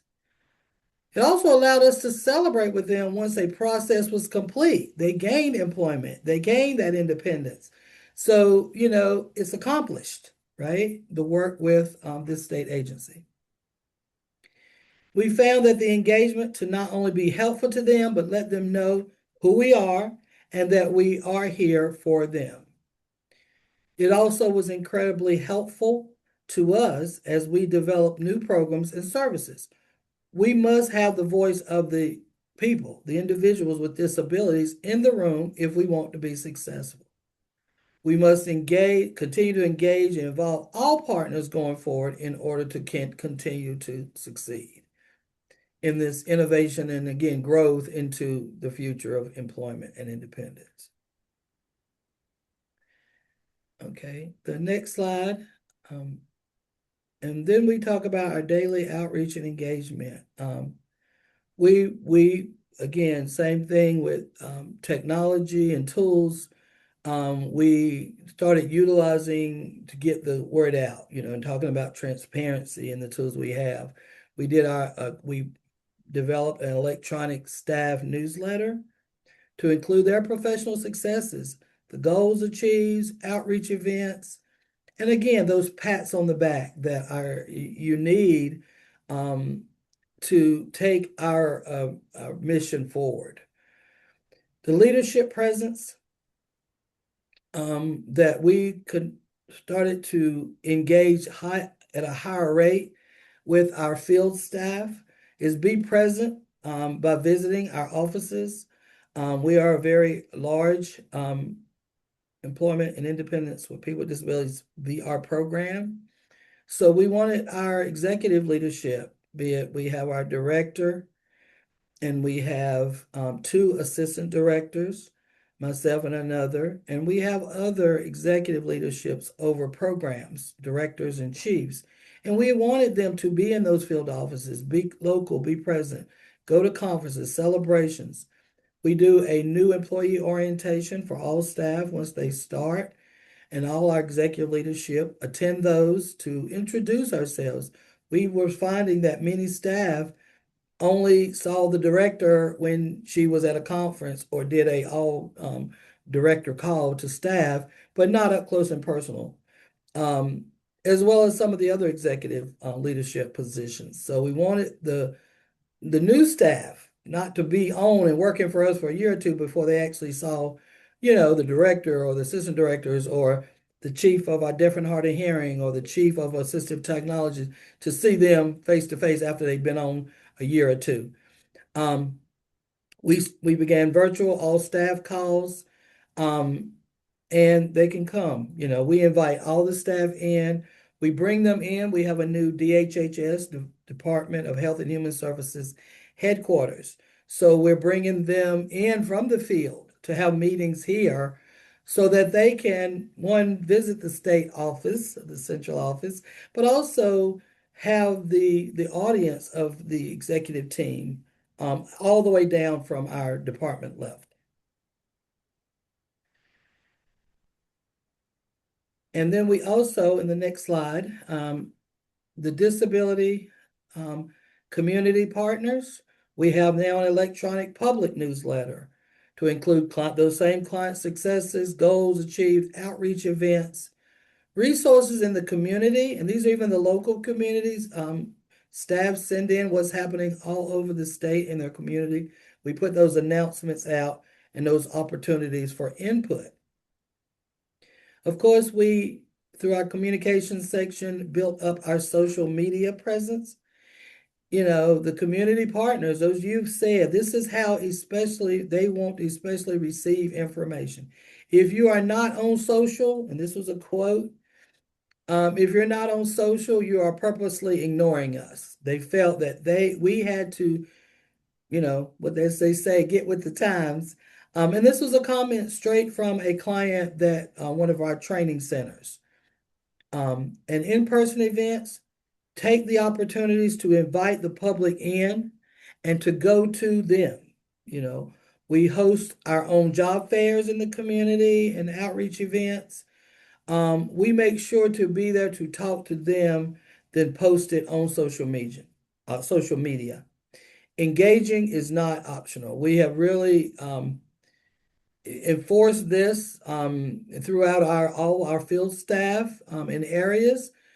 How do those local, small, rural, or urban communities get information? And we want to put, as they say, those boots on the ground and out there, having meetings and outreach events in local areas, schools, agricultural buildings, in any kind of the community event centers, to have those job fairs, have just informational sessions, and to ensure that we're available and there for the community. Next slide. And so remember, this is the fun part now. A public awareness campaign primary purpose is to interact with and engage with your target audience. We can't do this in isolation. We have to get out there. Remember that your audience includes all of you to touch clients, families, staff, partners, and the community. You cannot just talk at them. You must engage the community and clients and the community, them in real conversations that include sharing information, asking for input and questions, sharing in decision making, and hearing their concerns and needs so that we can challenge those as a statewide force. So this is how, again, the state of North Carolina went from the Division of Vocational Rehabilitation Services to our new brand. Again, different name, same mission, the North Carolina Division of Employment and Independence for People with Disabilities. So the last slide I have is for any questions regarding that whole change and process. Hey, Alma, you talked about social media. Was that something you all were already doing, or is there one person who does social media, or is it everybody's responsibility? And how did y'all Yes. get approval to be Okay. on social Yes. media? Great question. We have, of course, a state DHHS, Department of Health and Human Services communications team, but we also have our own communication team that's, it's just like a dotted line to the different divisions. And so our team runs everything through our communication, our comms team at the department. And, our newsletters, even, presentations, depending on who we want our public facing to be consistent, and clear and accurate. So as anyone hears these presentations through whatever venue, they're hearing the same voice and the same attraction. And yes, it is, we had to even like answering the phone. Nobody can revert back to vocational rehabilitation. We have to stay the course.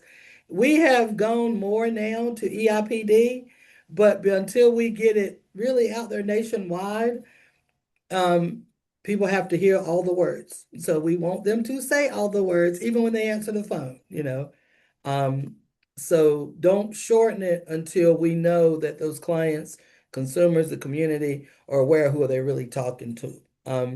But yes, our social media is all handled through there. We have a person that does the YouTube channel, I don't have them all. I just have the Facebook, but the Facebook and the other Instagram, all those things that we have. So. Thank you. Other questions or comments?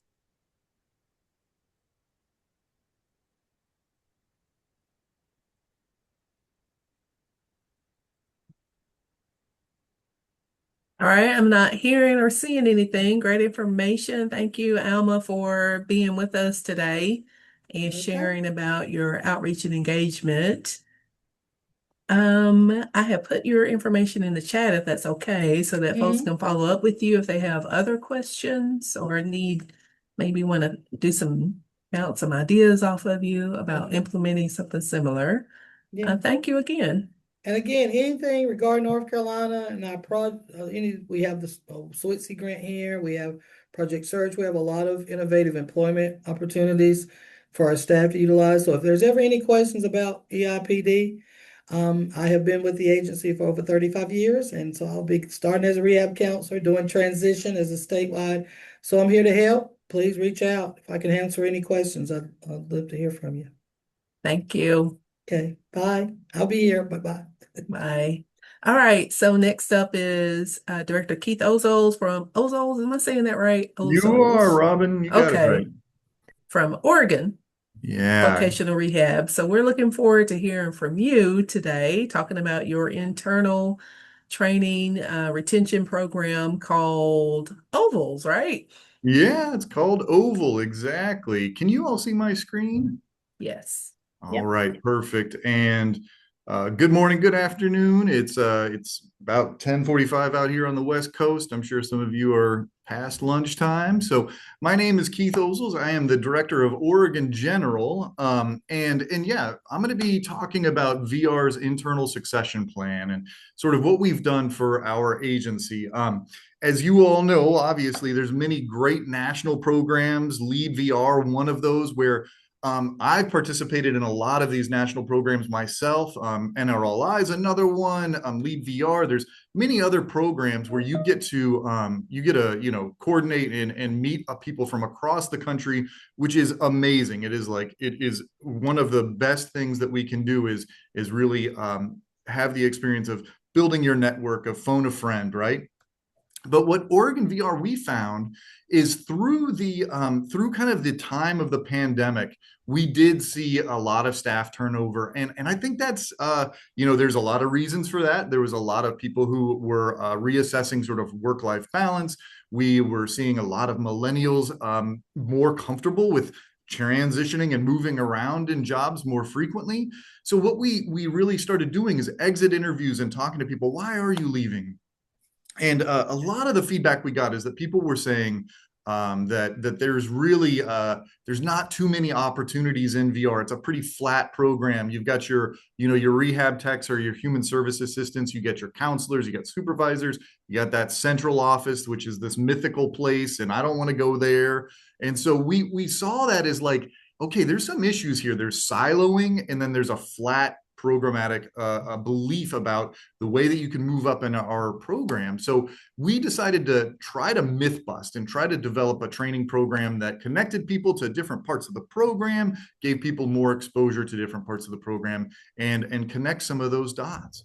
So that's what I'm going to be talking about. Oh shoot, let's see if I can actually get this to work now. Okay, did that advance, Robin? Did that move forward? Okay, perfect. So, we were looking for opportunities for our staff.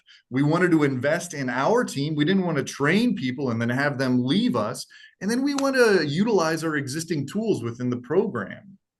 So to do that, we developed this thing, and Robin talked about it. We call it OVAL, but what it stands for is Oregon Vocational Aspiring Leaders, or OVAL. And this picture on the screen right now is a coin that people get at the end of their training, at the end of this series of trainings. And really it's about trying to invest in our staff to promote options and opportunities within the VR program, but then also to do some of that myth busting. So I'm going to be talking about that. We started this program in the spring of 2023. So the intent of OVAL was really to develop leaders who are, it's intentional and inclusive and effective, and really sort of investing in our staff, right? VR is a very complicated program, as you all know, and that is such a loss to the program when we have people who we have trained leave the program. So if we can create the opportunities and we're intentional about that, then we're going to benefit and they're going to benefit. So that goes into that historical knowledge, so we really invested in trying to bring in national speakers to this program and then have people get exposure to other speakers and mentors in our program. So we really wanted to share our values to really make sure that we had the right people in the program and in the positions. And they were led, and their leadership was founded in values. So we created a welcoming space for culture and growth. And then we just wanted to create good supports for our leaders and our aspiring leaders. So we, as I had mentioned, we started to bring in guest speakers for this. So we would have, I participated in this at the welcoming and also at the graduation. We have 2 deputy directors that come and share at the beginning and at end of this process. We have staff from every level of the program come in, and they're part of the training series. And I'm going to get to that in a few slides here, all of the different trainings that we have. I just have a whole list of the different folks that have participated in this. We've had former RSA commissioners come. We have CSA VR executive leadership. Steve Wooderson had come in the past. I saw John online a few minutes ago. We have some leaders within our DSA for our diversity, equity, inclusion, and access program. So they come. So we try to have cross-programmatic trainers come in. And we have HR career advancement support. So when we are having our staff go through this training, we set them up with HR so HR can help them develop their application materials, do some sort of informational interviews and other activities that are going to help them be successful when they're ready to kind of take that next step. So it's a 6-month cohort. This curriculum goes through a whole process, and it's really starting with assessing your leadership strengths. So they do a couple different assessments, they do interviews, and then they start working in thinking about their direct service and how do they take that experience and move that into leadership. So how do they use their transferable skills from direct service with clients to being able to move into a different level of leadership? Then we build a supportive, diverse team around each one of these individuals. And then we work with them on effective communication so they can talk to their mentors, to the people who are supporting them, and then also to be able to articulate their skills moving forward. And really the whole idea is that they're learning from others, they're learning from the people in their cohort, and they're learning from people across the country. And then we really try to emphasize at the end is a lot of this is self-care and healthy living, because we don't want people to move into leadership and burn out. So we really do focus on the ways that they can manage these new responsibilities and manage that sort of, I guess, that responsibility that comes with leadership. So we, as I had mentioned, we do set up every one of the people who are in Oval with a mentor. And all of the members of the cohort, they're paired with a mentor that is in an area that they're interested in exploring. So we've got a manager for our contracts team. And if somebody in direct services or somebody's in Oval and they want to learn more about contracts, want to learn more about budget, we set them up with either the director of our management of contracts or somebody in their team. So we do that assessment at the beginning. Where are you hoping to end up in the program, or what are your interests? Even if you don't know how to articulate what that is, we're going to set you up with a mentor that can help you, and you can job shadow with them, and you can interview with them, or not interview, but you have this dedicated time. And that the expectation is an hour monthly, many times. It's much more than that. I host a mentee every time, and I probably spend at least 2 hours in person with that individual, and then another hour or 2 hours online and just meetings and answering questions and working with them. And so the leaders of the Oval, they also create a curriculum of questions that are ways that are going to sort of frame those meetings. So you're meeting with your mentee, and the mentor has questions that they're prompting and kind of really doing a lot of sort of like, I don't know, probing of their interest and their critical thinking and helping them develop those skills.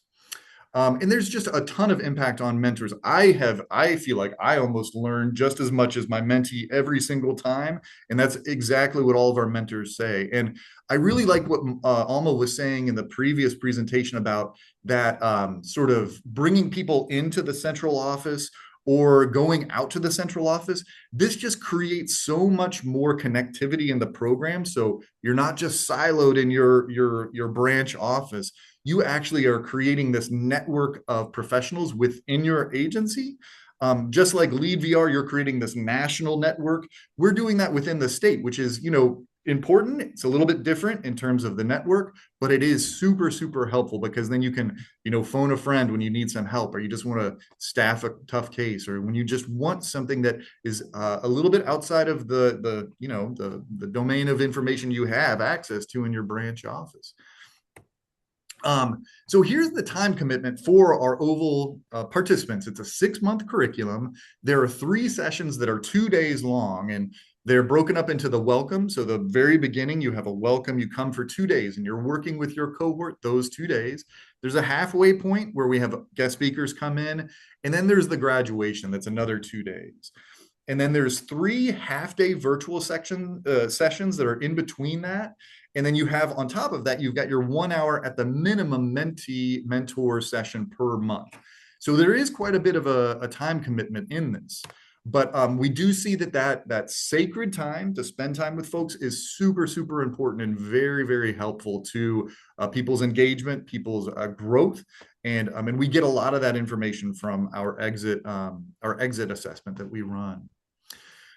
So at the second cohort of Oval, what we started to do is we started to ask people in that graduation, we asked them for innovative ideas. So it's kind of like Shark Tank. That's why we got the pictures of the sharks on here, where they would actually come up with an idea for the program, and they would make a pitch. And a couple ideas they came up with is like reduce redundancy. And they were talking about that, removing administrative burden. Caitlin was talking about that with their Massability Connect. Like, what are some of those things that we can have incorporated into our program? So we're having that engagement at the frontline level, where they're informing us on some of the ideas that they have. Things like simplifying work, is that, maybe combining 2 files, reducing things that are unneeded data points that we report to RSA. Things that about like, helping the health and happiness in the program. So how do we recognize and honor people in the good work that they do?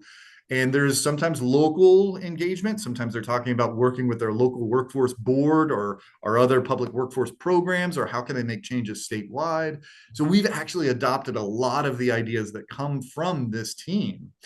We have another system in Oregon, which is called a continuous improvement project. I'm sure many of you have similar things, but we don't always see that as the best way to get information or suggestions from staff. And this has just been one other opportunity that Oval has really created a safe space for people to sort of explore that leadership and that expectation. Everybody's going to do this, and then we're going to listen to it. We get the pitch, and we're adopting some of those.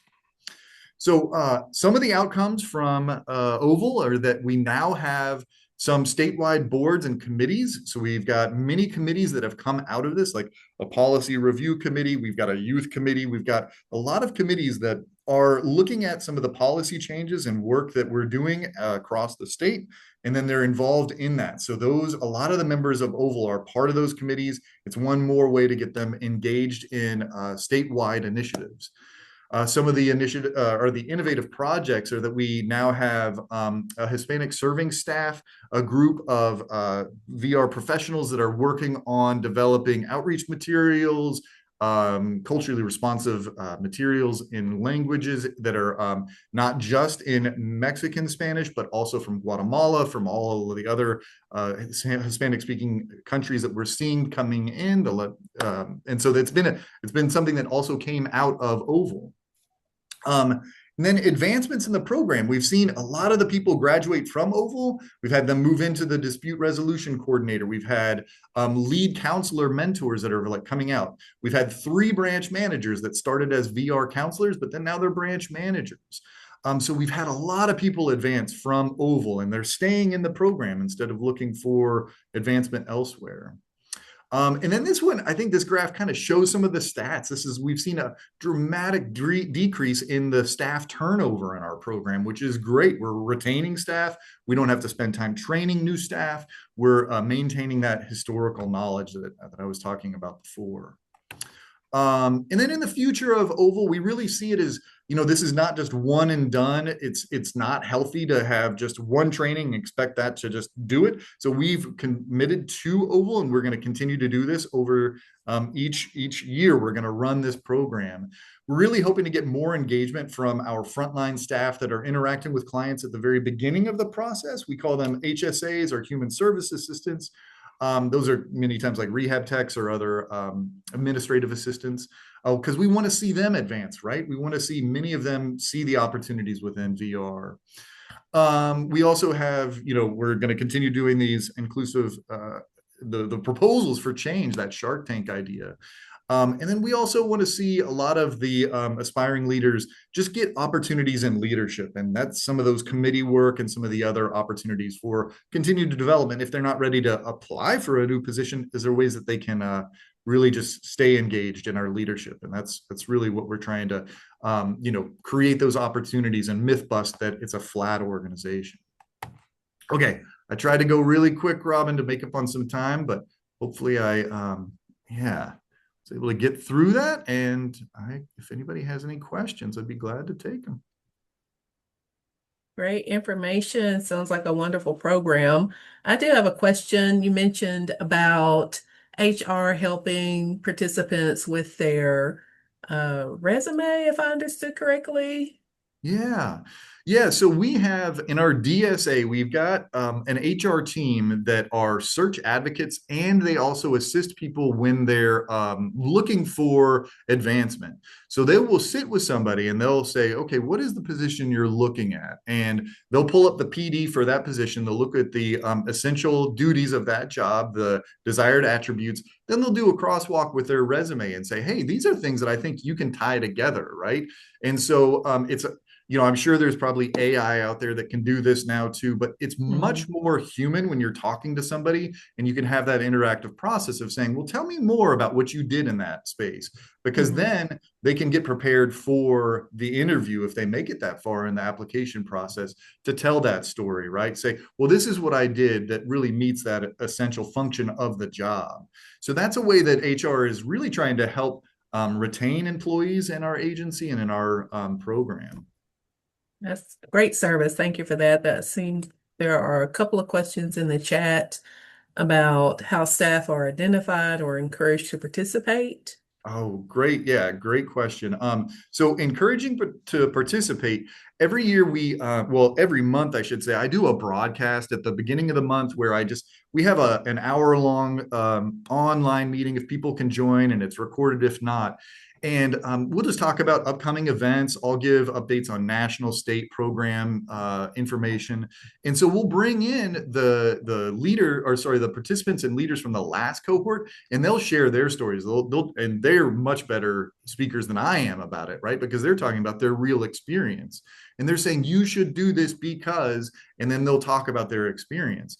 Then right after that, we open up an application process, and then people will internally apply for it. And then we've always had more people apply than we have space. So those folks that can't make it that first time, we encourage them to reapply in the next time. Did you say how many? Is it 20, 30?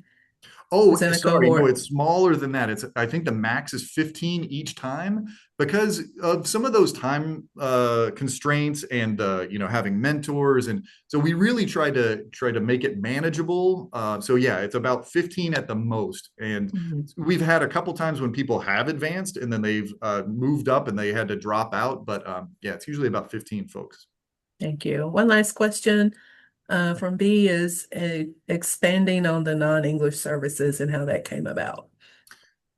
Yeah, so this was some interaction with our state rehab council where they were seeing from some of our client satisfaction surveys that some folks were expressing that, while you may have a Spanish speaker in an office, they may be from a different country and use different vocabulary, may use different language. Sometimes our Spanish translations and our documentation is not like at what we would call like a 6th grade level in terms of what we would have our expectations for our English language. So really, we had a Spanish speaking staff member was like, hey, I want to, while I'm from Mexico, I speak, the dialect of Mexican Spanish. I want to create like a community of practice for Spanish speakers within Oregon VR, where we could come together and we can talk about some of these things. How can we be proactive about the changes we need to serve our clients that may be from different Spanish speaking countries? And how do we like create that to be more accessible, more inviting in our program? So now they meet monthly, this group, and it's just made up of our Spanish speaking counselors and HSAs and others. Thank you for that. Any final questions, comments?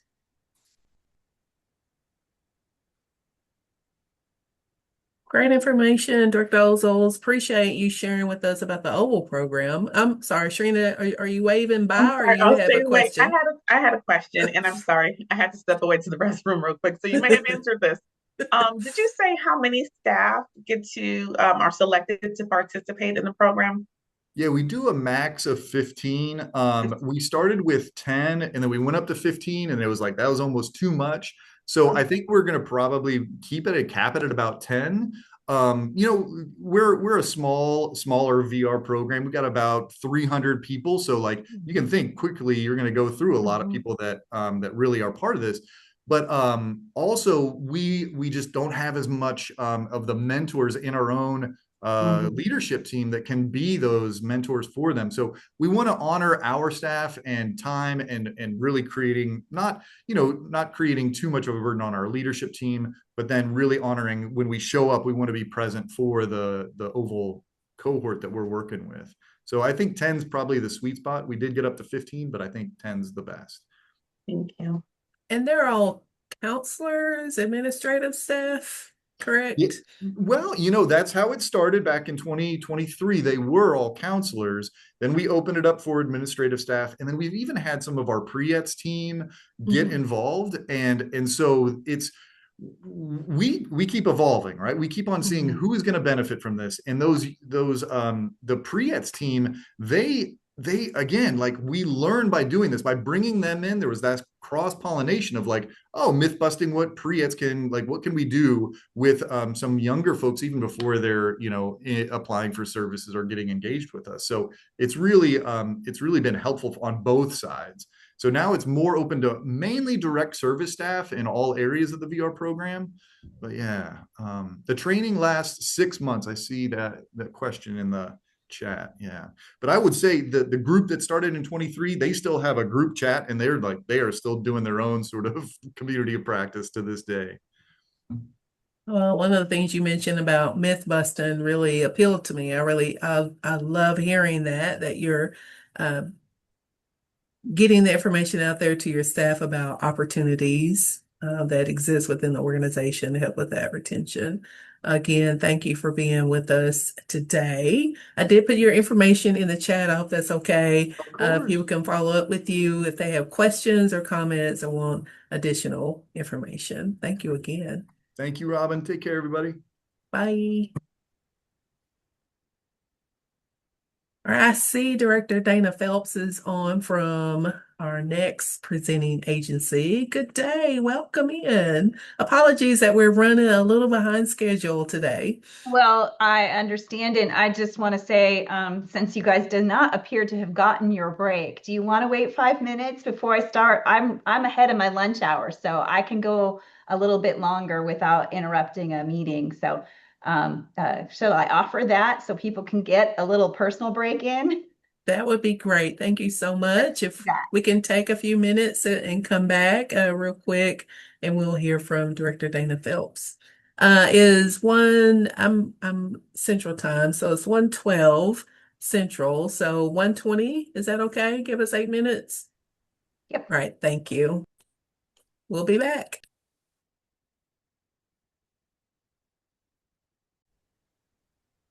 And so welcome back from break, everyone. Thank you again, Director Dana Phelps from Washington Division of Vocational Rehabilitation for, first of all, being gracious enough to let us take a break. And then, of course, for being with us today to share with us about leadership and change.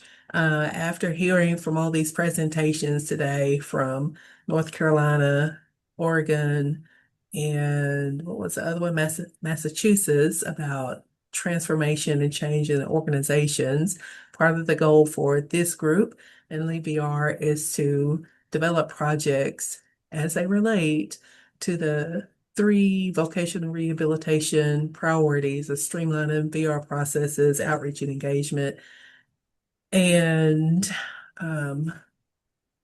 recruitment and retention to take an approach that will help them help their agencies. How can they do that? How can they be transformative leaders? So we're excited to hear from you today as you share your perspective. Thank you. Thank you. I appreciate the time today and the invitation to join all of you in this conversation. And I'm going to have to get a hold of Keith and say, I want a copy of that presentation because we could sure use a model that like they're using for developing leaders. So I'm going to focus today's conversation a bit on leadership because leadership is always about navigating change. And so I'm going to walk through some key sort of leadership principles I think are important, kind of as a foundation, and then connect that to how you go about leading through change. So let's see if I can get my slide deck to work for me. There we go. So first off, I'm borrowing this quote of leadership is a journey, not a destination. A lot of times folks think— The last 3 presenters have been Go ahead. sometimes folks think that I need to arrive ready to lead my team and know everything right off the bat. And what I'm here to say is, like, it's a process. And if you think you've arrived, you're probably not leading effectively. So I just am gonna touch on that. The next thing I wanted to let you know is that while vision can drive change, shared vision brings others on the journey with you. And what I mean by that is, as leaders, sometimes we think we need to have all the answers. You walk in the room, you set the vision, you put it out there for everybody, and people start adopting that vision that you put out for them. And Well, in my experience, when I've done that myself in the past, people often don't come along on the path with me, or they have a lot of questions that slows down the progress to implementing that vision. So I'm going to suggest to you that, leading through change starts with having a shared vision of where you want to go. Developing that shared vision, which I'll talk a little bit more about later, helps bring people along the path with you. And it also helps them see it as their vision versus just the thing that the person at the top is wanting to do. So before heading out on a change, even if that's a change you have no option on whether or not you implement it, it's really, really crucial and critical to identify the way that the vision of where to go isn't just your vision. It's something that you share with folks on your team and those around you that are important to carry out that change. The process of discussion, the process of negotiating that vision, and the process of getting to a consensus actually helps as sort of laying a foundation for the change. So as leader, be comfortable with that negotiation process. So going to move to the next slide then. And of course, if you've got a question, you want me to say a little bit more about something, raise your hand, interrupt. I can't right now see the chat. So if something pops into the chat, somebody let me know. Thank you. The next thing to know for me, I learned this kind of the hard way, but be comfortable with not knowing everything. As a leader, there is no way you can know everything. There's just no possible way. But you've got to get comfortable with it, because if it panics you that you're not an expert on every single thing that you may have responsibility for, you're not going to do your best thinking. You're not going to do your best collaboration. And let me just tell you a little story. In one of my first leadership roles, and I'm 2 years, a little over 2 years into director of vocational rehabilitation here in Washington General. But I have been in leadership roles throughout our state agency quite a bit. But one of my first ones, I suddenly found myself supervising a set of very experienced lawyers. And that happened because the chief judge for our Board of Appeals suddenly passed away. So I have a set of 4 judges, long-time, administrative law judges, reporting to me, and I am not a lawyer. Like, not my career path, not something I ever really thought that I was going to go into. But I had this team of really super brilliant people who knew all kinds of things that I did not know. And suddenly I was their boss. So, what do you do about that, right? And like, there was no way that I was going to learn the entire Department of Social and Health Services, Board of Appeals process, as well as all the administrative law that underpinned our practice of reviewing decisions made by the department. So what did I do? Well, what I did was ask each person to tell me something and walk me through what they thought their most difficult or interesting case was that they had touched that year. So that gave them an opportunity to, one, celebrate their success.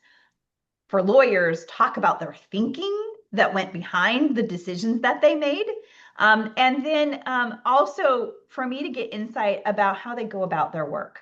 What was the way that they approached this challenging case or this interesting case that let them arrive at what they thought was the best decision and the decision that they wrote up as a final decision for the department. The reason that was important is because I learned a lot from that. One, I learned a lot about them and how to support them and how to lead them as a result of them highlighting what was most important to them, what was most interesting to them. It also gave me an opportunity to show them that I was interested in them as a person, as an individual, as they made that practice, and that I was going to ask useful questions. I was going to act like I knew everything, but I was going to ask useful questions about their work. And I think that's the key of being a leader, and being a leader in an area that you're not an expert in everything, is that you learn to ask questions that contribute to the goal, even if you don't know everything they know. I also think that it showed humility. And as leaders, sometimes showing humility, you worry that that's going to demonstrate weakness. I'm going to encourage you to have the courage to be a leader that is humble, that shares what you know and don't know. Now, obviously, there are some things that if you don't know it, you got to learn it, right? As a voc rehab director, you better figure out how to manage budget, because that is going to weigh heavily on your shoulders. And so you do have to develop expertise, and there's no way you should allow someone else to completely manage your budget for you. So you got to learn some things, but there are other things you're never going to learn. Like for me, how to be a lawyer that is making administrative decisions for the agency when somebody appeals a decision made by their counselor or their caseworker. So the other thing is, it's okay to let others' strengths outshine yours. I had one boss say to me, I love to hire people smarter than me, because they bring things to the table that I wouldn't think of. And so being comfortable with not always being the smartest person in the room, being comfortable with being the person who can say, hey, I need to know more about that. Can you take me through it at, the fifth grade level, because your, advanced PhD level is losing me. Those are good things to be able to do as a leader, because there are probably other people in the room who are listening who would not necessarily know the same set of information. So be comfortable with not knowing everything. Plus, when you're doing change, you're jumping into not knowing everything. And so you need to model how to do that. Next tip. And this is important with change, because it helps people get behind the idea of making the change. Share power with your team. When I joined the team that I'm the director over right now, my new team, they didn't trust me. I was an outsider. They didn't see me as bringing a set of skills yet that would be valuable to them. They also did not trust each other. Part of that was over power struggles. Who was really in charge? Who got to make the decisions and who carried them out? That was really, really difficult for us to navigate as a team. And what I found out by discussing with each of them how decisions were made before was that it was very hierarchical, and all power was kind of kept by the director, or the director's kind of favored few people. That's problematic when you're trying to build a shared vision. That's problematic when you're trying to motivate people to move towards different practice. And it ends up in this place where there's distrust, and the distrust causes competition for resources and power. And when your team is in competition with each other, not healthy, fun competition, but like us versus them competition with each other, you don't get progress towards anything. You don't get progress to change. You don't get progress to good outcomes. You really just are stuck. So sharing power with the team is really, really critical. And you make the decisions together. Like, don't, obviously, as a leader, you can say, I've chosen X. This is the direction we're going to go. But when you choose a decision making that's shared, you get to consensus, and you get everyone leaning in on that decision. So we picked a model. Sometimes if you look it up, they call it FIST to 5. We have a presentation or set of information that we're talking through. And for quick kind of feeling out where people are, once we've had that presentation, we're just like, okay, where are we at on this topic? Do we all agree? And everybody goes 1 through 5. And sometimes before we even get to that question, people are holding up their 5. They're like, I'm a 5, I'm good. And what that means is, if you're at a 1 or a 2, people are saying, I'm not ready to commit. I don't think that this is the right decision. I need some more information. More discussion needs to happen. If you're at 3, you're kind of neutral. but that kind of tells people like I've got to be brought along on that decision making. 4 and 5 shows that people are all in. Some may have questions, but they're ready to go on the process.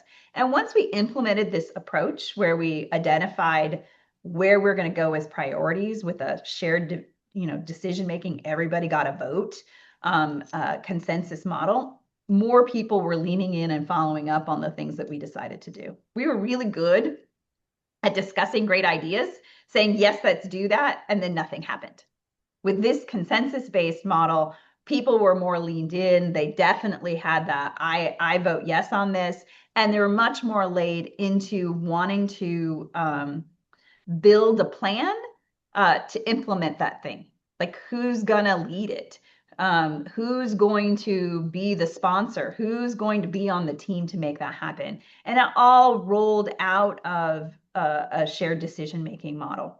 And it's sort of also for sort of long-term impact. We're 2 years into this.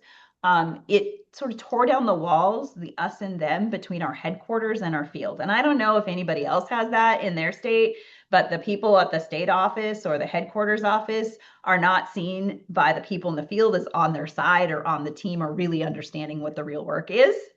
And we had a lot of work here to do to get people feeling like they were all on the same team together. And so that also was interrupting or interfering with our progress towards change.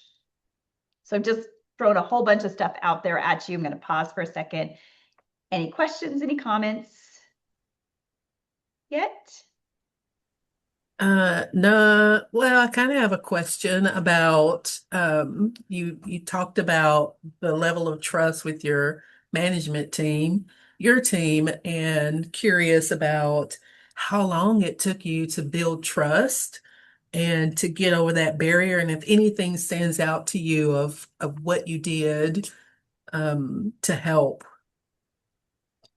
form cohesion. Yeah, so I think at the leadership level, our executive leadership team, it took us probably 8 months. The first couple of months, just feeling out this new shared decision making. Matter of fact, there was so much going on when I first arrived. I was like, we're going to do this post-it note exercise where we throw all the priorities up on the list.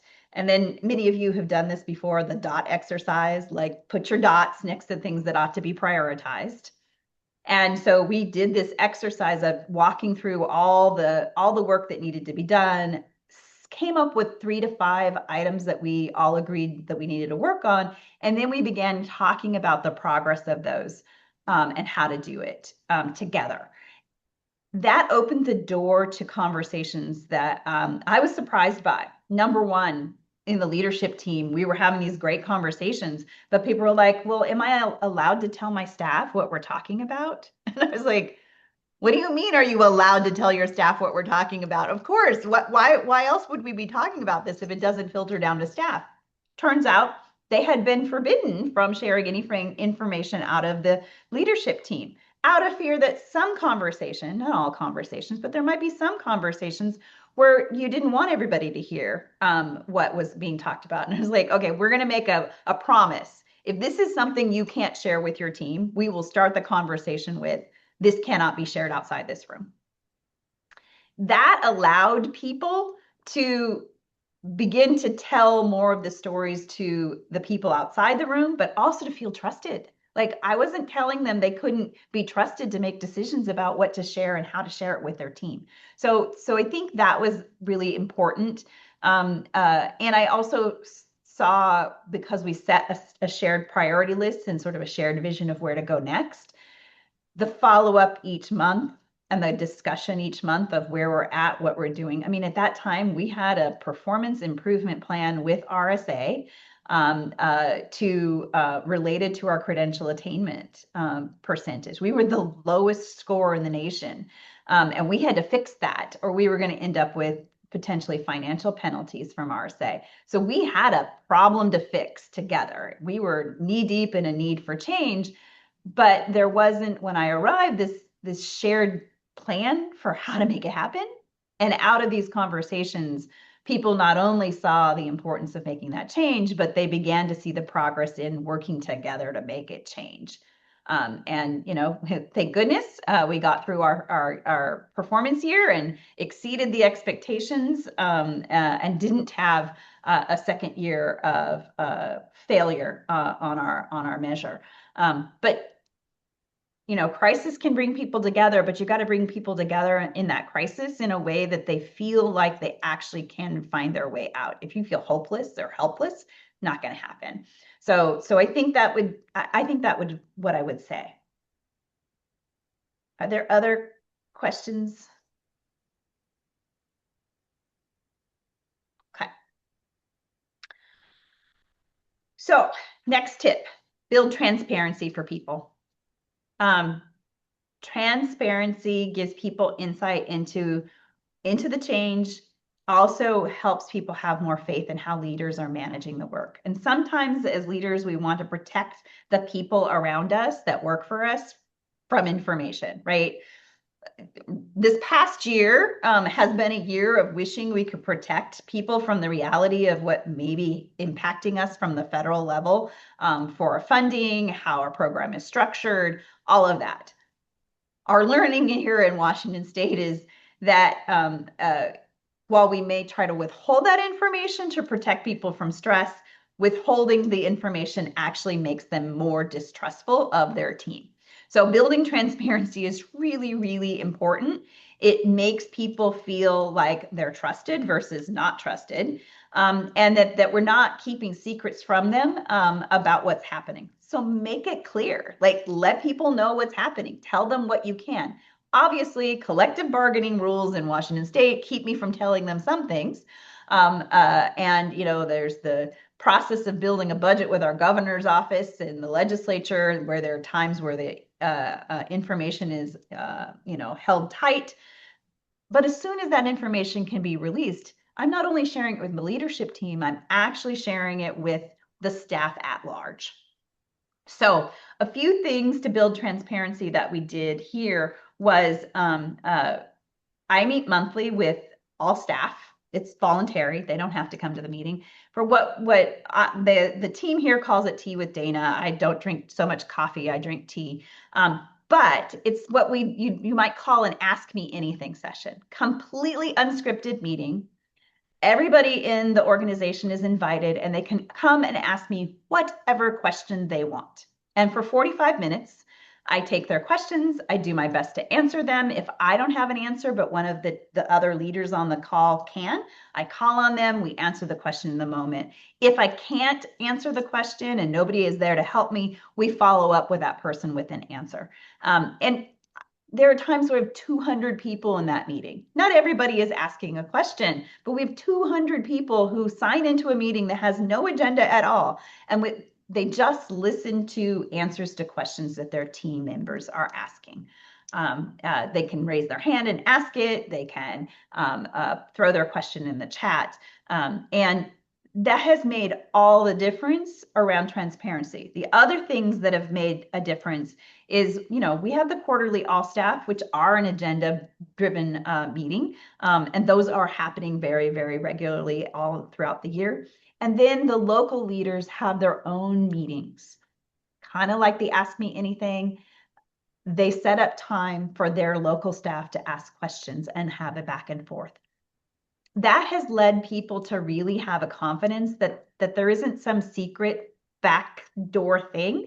So when we're asking and talking about change, and one of the things we did this past year is actually revised our individualized plan for employment form.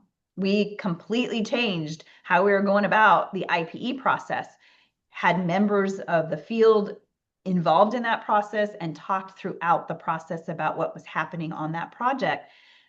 People all leaned into it. It's made a difference. We're having better, more timely IPEs as a result of it. But all of that came as a result of this transparency. People felt like they could ask the questions, they could talk about the barriers to their work, and that we would act on those things.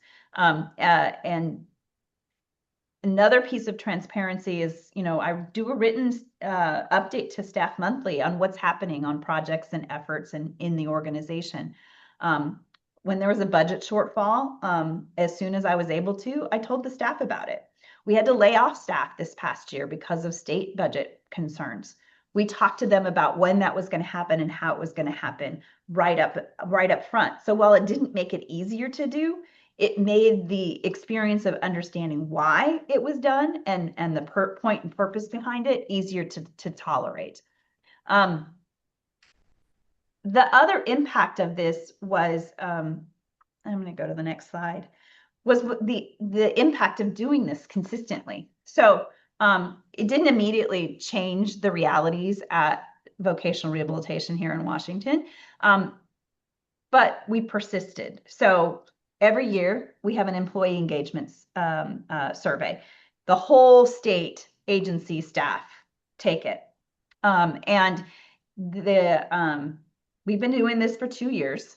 The first year, that employee engagement survey had this little minuscule, like 5% increase in the leadership it communicates about change score, just a teeny tiny bit. Second year, we just got these results in January. After 2 years of an approach of sharing information, having monthly updates, having these tea with Danas, the staff, the regional administrators at the local level doing it, our score increased 33%. We're at 74% of our staff saying leadership communicates well about change. That's a critical part of it is and then when we got talking about those results, like, wow, how do we finally get there? What happened in the first year? They're like, one of the staff said, hey, the reason that is they're like, yeah, we don't know if they'll really mean it, right? They say they're going to communicate. They say they're going to have these meetings. They say they're going to be transparent.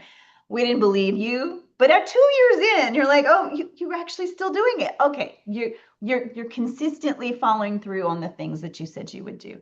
So be consistent. Right? If you say when you head out on a change endeavor, we're going to do X, Y, and Z to communicate about the project, to communicate about the effort, follow through. Make sure you've got somebody who's managing it as a project or something that keeps you consistently doing what you promised to do, because the failure to be consistent is going to disrupt people's belief in things. And that'll show that, oh, well, you don't really mean it. You don't really value us. And that's kind of one of the things that staff, when you're trying to change, you've got to get them on the road with you. And so the honesty and the transparency and the consistency can really make a difference. Okay. Encourage honest conversations. So really, we don't want to look bad, right? So we keep that negative information to ourselves. Oftentimes, you don't want to hurt somebody's feelings. You don't necessarily want to give the feedback that you see as negative. But what happens when you're not being honest, you're not having those conversations in the moment, they get worse. People harbor resentment, distrust, and even guilt, and then make a leadership team and the broader team less functional. So be honest. Tackle the hard conversations as soon as you can. I mean, have a plan. Don't just like be haphazard about it, but tackle those hard conversations where honesty needs to happen as soon as you can, because the problem is only going to get worse if you don't tackle it right away. Make space for it. As a leader, you've got to model having the conversations and how you want people to talk to each other when they're giving negative feedback. So if I can't have a hard conversation with somebody, why would I think one of the people on my team could do the same thing? The other reason for this is it cuts down on gossip, right? The myths, in the absence of real information, people make up, and they make up wild things, some things you would be like, what? Where did that come from? So have the conversation and do it as soon as you can. Give those bits of feedback in individual conversations, not with an audience. None of us want to be corrected on our errors in front of our entire peer group. So be respectful. If somebody needs to practice that conversation with one of their coworkers, let them do that with you or with others who can mentor them on how to have the conversation. It gets difficult at first, but then the more often the honest conversations happen and it's done with kindness, with an intent to get towards our shared goal, people start to trust each other, right? we tend to, as human beings, to know when someone's not telling us something, right? We had this like, I feel like something's not out here in the open. When the thing comes out in the open and you can work through and have a plan together on how to make it better, it clears the air, but it also builds community. Going through hard times together makes us stronger. And that's something that I think change is part of that, right? Whether it's a new case management system, a new form, a new approach, a new program, all of those changes can be painful because none of us like change. We all like to stay in our comfortable little cocoon. But if we do that together, we build community, and the community feels good when we do it together. So next thing, use data. Don't just use opinions to make decisions, right? There's always an anecdote. There's always a story to be told. And the stories are important because that's what ties us to things. But if you only make decisions based on a single story, you don't understand the vast universe of options. So use data. And look at what's working. Look at what's not working.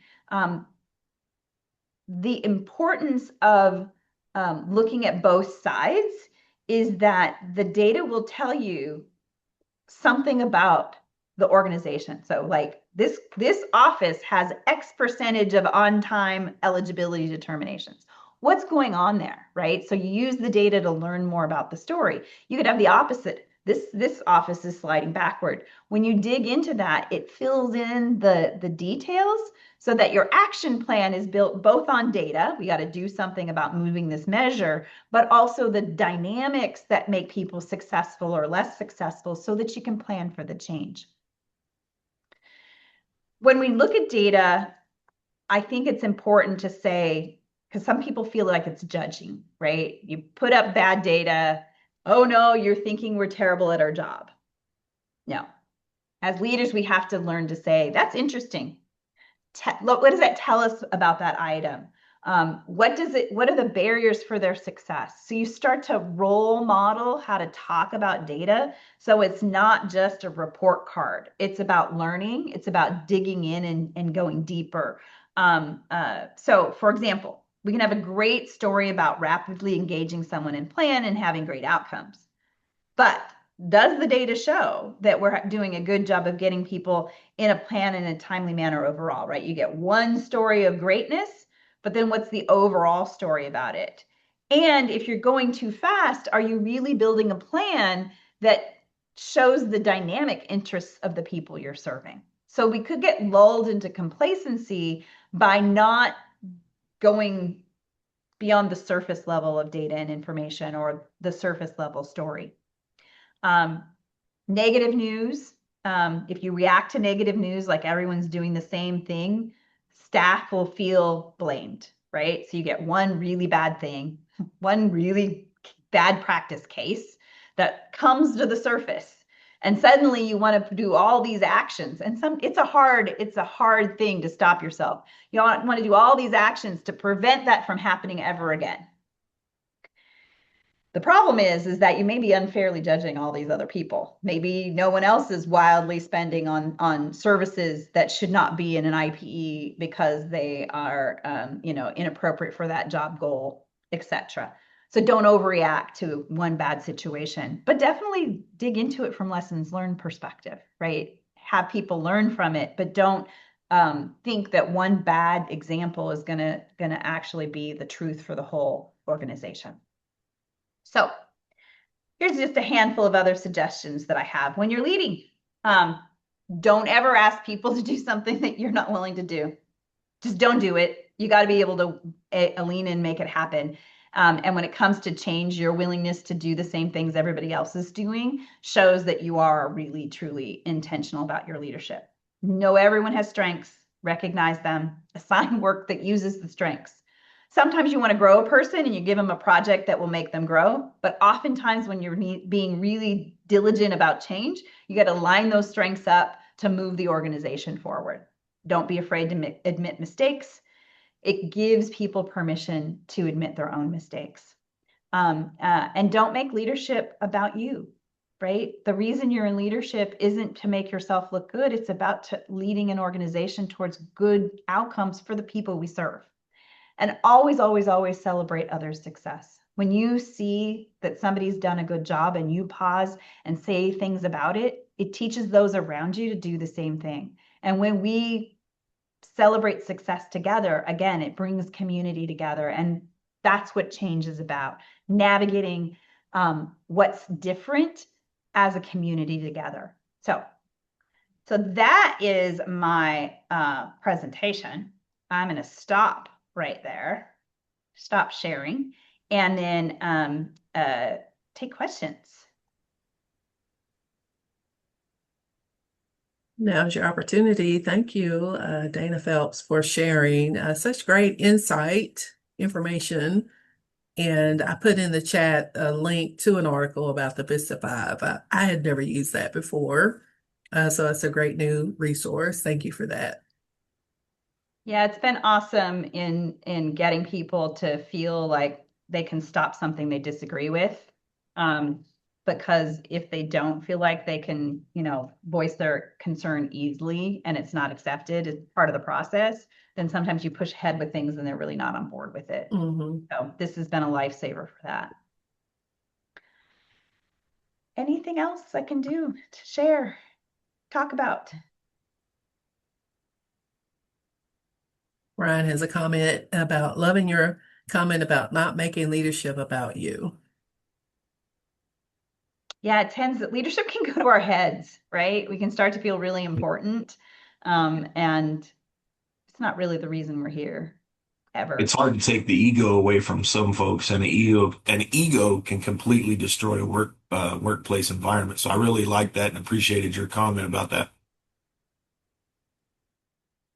Yep, I agree. Ego gets in the way of good outcomes. Also, I like the approach that you took on the Ask Me Anything meetings, that it's not just you at your level doing it, that you're seeing it at mid-level. How far down, who all does that? Mid-level managers, supervisors as well? So at this point, of course, we're not a really big organization. We have about 340 staff. So we have 3 regions in the state. So each of the regional administrators run, they call it coffee chats or regional roundtables, where they do the same thing that I do with their local staff. So all the counselors, all the rehabilitation technicians can join that meeting and do the same kind of asking questions and digging in. And oftentimes, those happen after the Ask Me Anything session I have, or after I've sent out my monthly update. And people then start asking more deep questions about the things that I've shared. In some ways, they're testing to see if their leader and me, if we're aligned. And what's great about it is where we're at as a team now means we are. In the past, it probably wouldn't have been true. But now people are like, no, I made that decision with them. This is partially the vision, and they're able to explain it. And it has made a huge difference. While it's not fixed all the morale issues, it has made a huge difference in the us and them and the distrust that we were experiencing when I first arrived. Great. Thank you. Also, a comment, I think that's Angela that put that in the chat about transparency and why it's so beneficial to be honest with staff. Yeah, thank you. Thank you for the time and the invitation to come and share some thoughts about leadership and change. And as always, I think you've got my email address in the chat. If you want to reach out and ask some questions, I'm happy to respond. Super excited to have all of you have the opportunity to keep thinking about leadership and growing VR. It is said too often that we're forgotten about and a hidden gem. And I think it's our time to step into the spotlight on behalf of disability employment. So thank you for leaning in yourselves into leading that as a nation. Well, thank you. We appreciate the presentation and being so transparent with us. And took a lot from it. Thank you again for being with us today. Bye-bye. Bye. Y'all, I'm looking for my agenda. Give me a minute. Pull it up. I got 10 screens open. So we are due for another break. We'll take a 10-minute break, come back at 2:10 p.m. Central Time, 3:10 p.m. Eastern. And then we'll get started with our discussion about your takeaways. We'll be back. Recording. Say welcome back. Thank you all for coming back from your break. And we're going to have a brief discussion about where we are in our leadership journey. So on our agenda, it says we're going to talk about what are the tools and resources, what knowledge do we need to develop in order to become those transformational leaders with a growth mindset who are able to implement. Are you all still there? Because it says my Zoom workplace expired. We're good. here. We can hear I you. see you. I don't know why it's lying to me. Anyway, so what do you need to do in order to become transformational leaders, to have a growth mindset, to take a risk, to implement change in your organization? What else do we need? So that's a discussion where we want to land right now. Before we get started with that, I'll ask a question. How are you feeling after all those great presentations?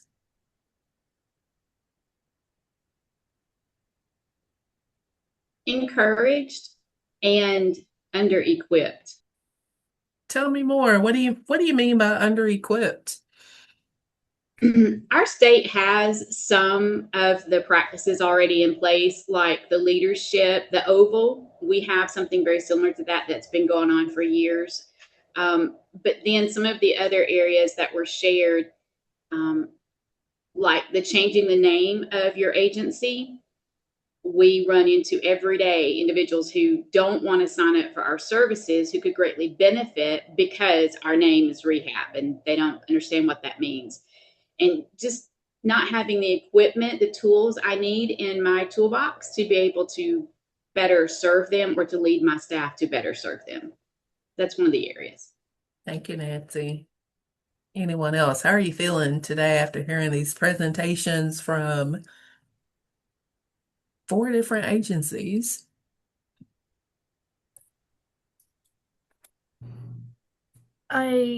This is Shimba from the Oklahoma. At Oklahoma DRS, we don't have this oval training thing. I mean, we do have like trainings that when you do as a new staff as on board, like normal usual stuff. But the oval itself, I think that was pretty interesting. And then they have 2 different ones. So I thought that was interesting to have. Another one that really I liked, I think the Massachusetts did, was how they keep their forms accessible, because our forms are hardly ever accessible. I always have to look for somebody to help me with those because I'm visually impaired, so I always struggle with travel claims or requesting a travel claim.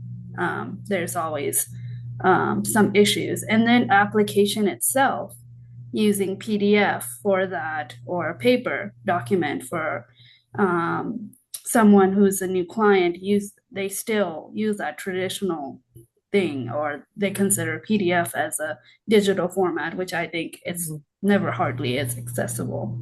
So I think that needs to be changed. And I like the idea that how they had a separate company taking care of that, making sure that it's accessible, because that's very important. Thank you, Shimpa. Anyone else want to share where you're at right in this moment, how you're feeling, what's standing out to you after hearing these presentations?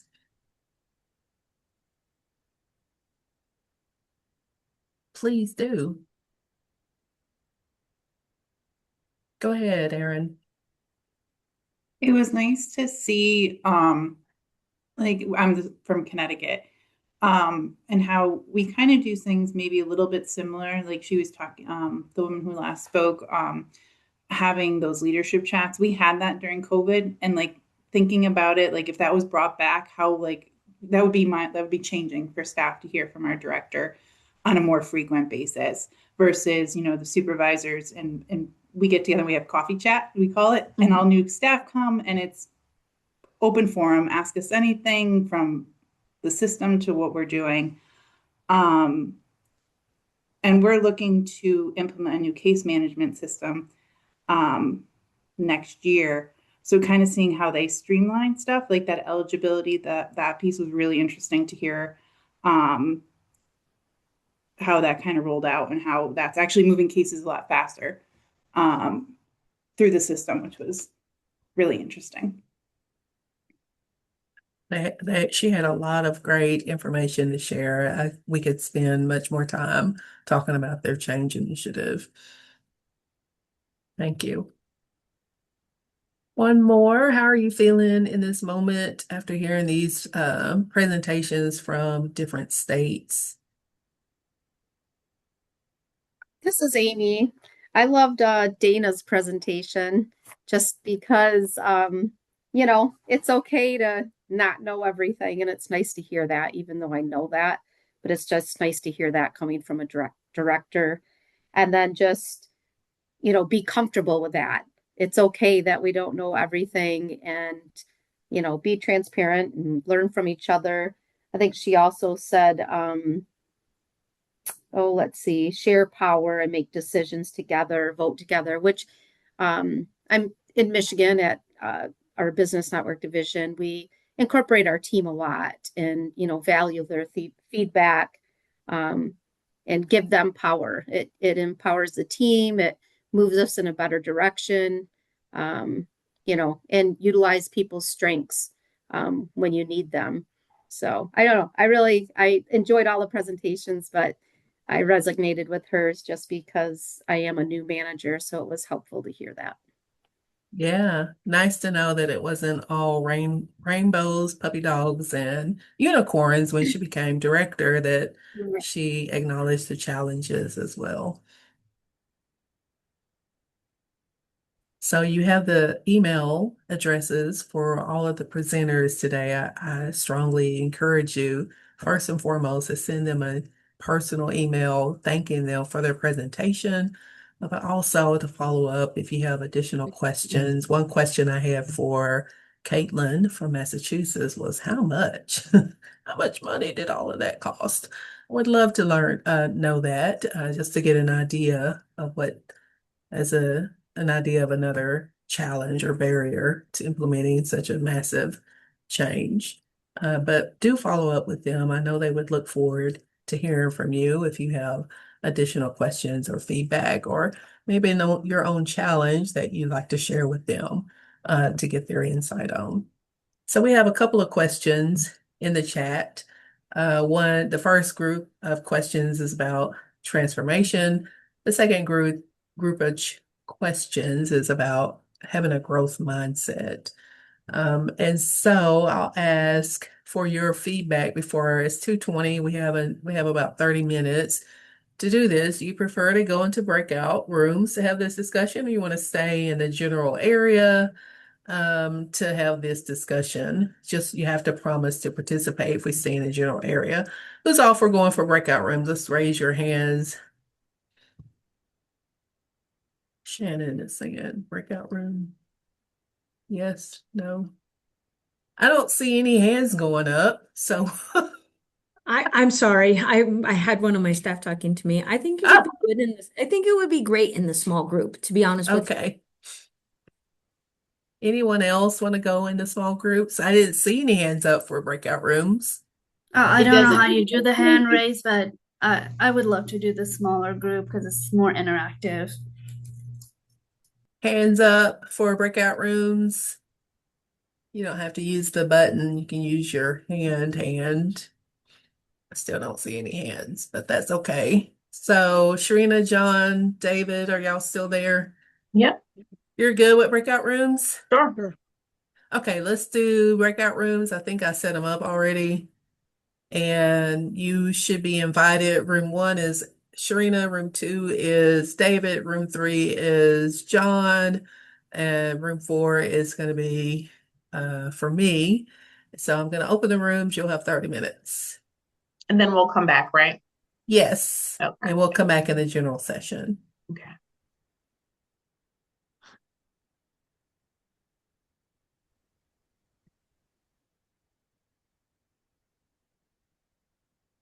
If you don't have an invite, let me know and I can move you out of that room and move you back. All of you should have an invite for a room. Angela, are you able to join on your phone?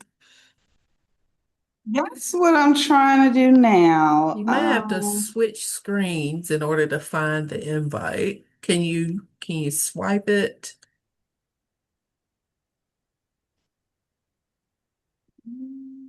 And Mark's is there, but I think he's frozen on me. So when you don't see anything? Oh wait, hold on. Okay.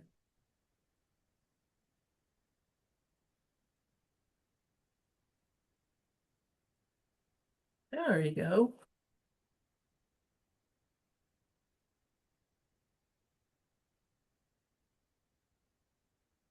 Hopefully she can hear.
Hey y'all, I don't know what happened. I got disconnected. Oh, sorry about that. Well, we saw you got disconnected, but sorry you couldn't get back in.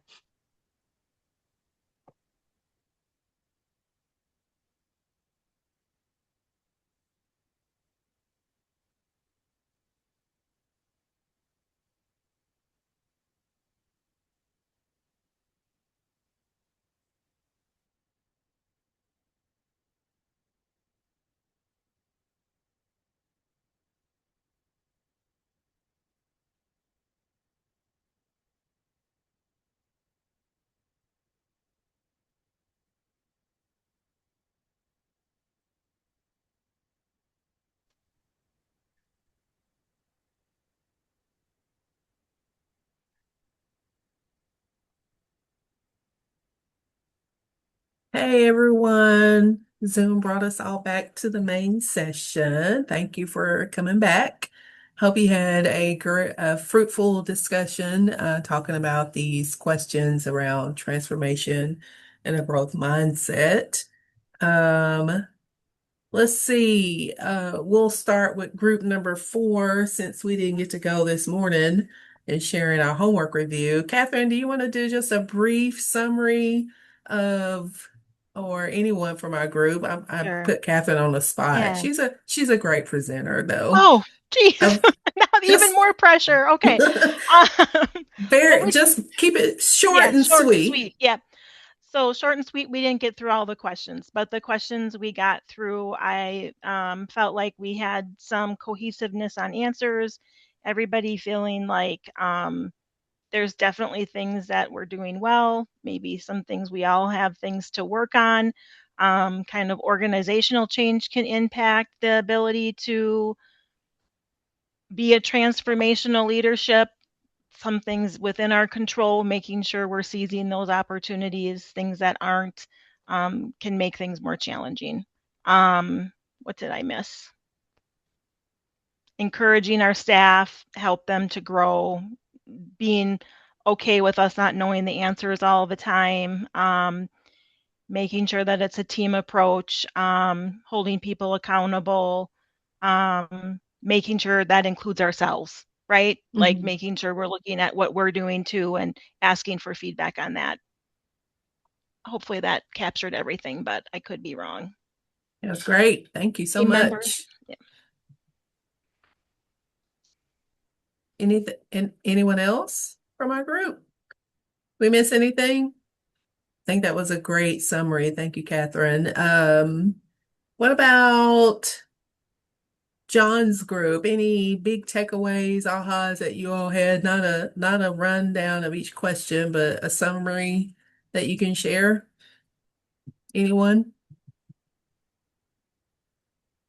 That is in John's group. So, Mark, do you want to take a crack at it? I think the common thread running through most of the commentary in our session really comes down to support, encourage, approach people with a positive mindset, and just let people know it's okay to make mistakes. Encourage people to take risks. That you're in a safe space. You're not going to get beat up or beat down if things don't go exactly right. Thank you. Yeah, thank you. Sharina, you want to add to that, your group? Yeah, well, I'll just be quick and unless anybody wants to, but we talked a lot about transparency in communication. And there were a lot of similarities. I don't know if Nancy or maybe Carol, if you want to do a quick summary. If not, you don't have to. And they don't. So, but I'm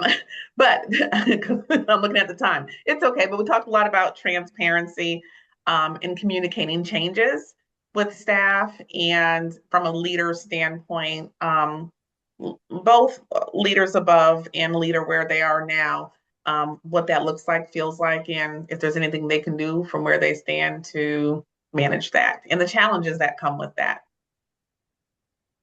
Thank you, Sharina. Group 1 and David's group.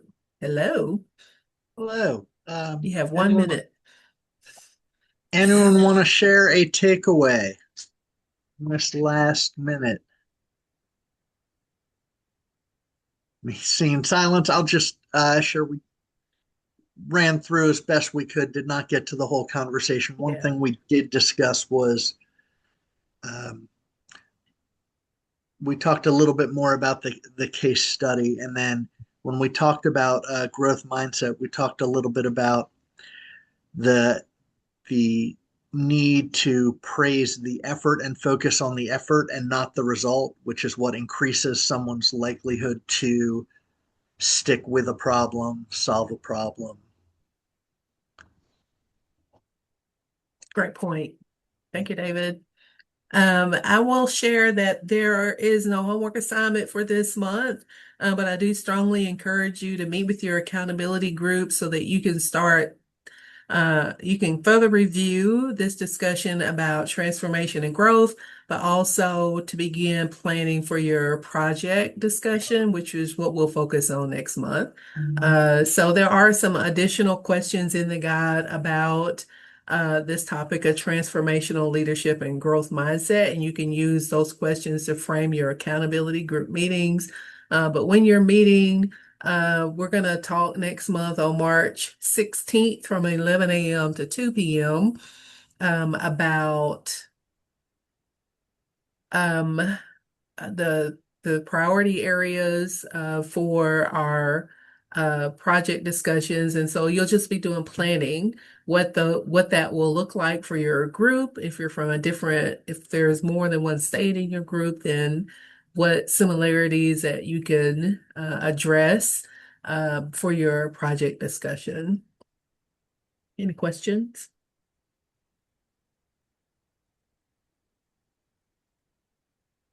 We had a great presentation today, great session, training today. Thank you all for being a part of it and contributing. I really appreciate you all. Looking forward to meeting again next month on the 16th. Have a great rest of your day. Happy Mardi Gras Day. I think I heard on the news today. Today is a culmination of 3 major events: Mardi Gras, Ramadan, and the Lunar New Year. So it's a day worth celebrating. So have a great rest of your week. Thank you. Thank you.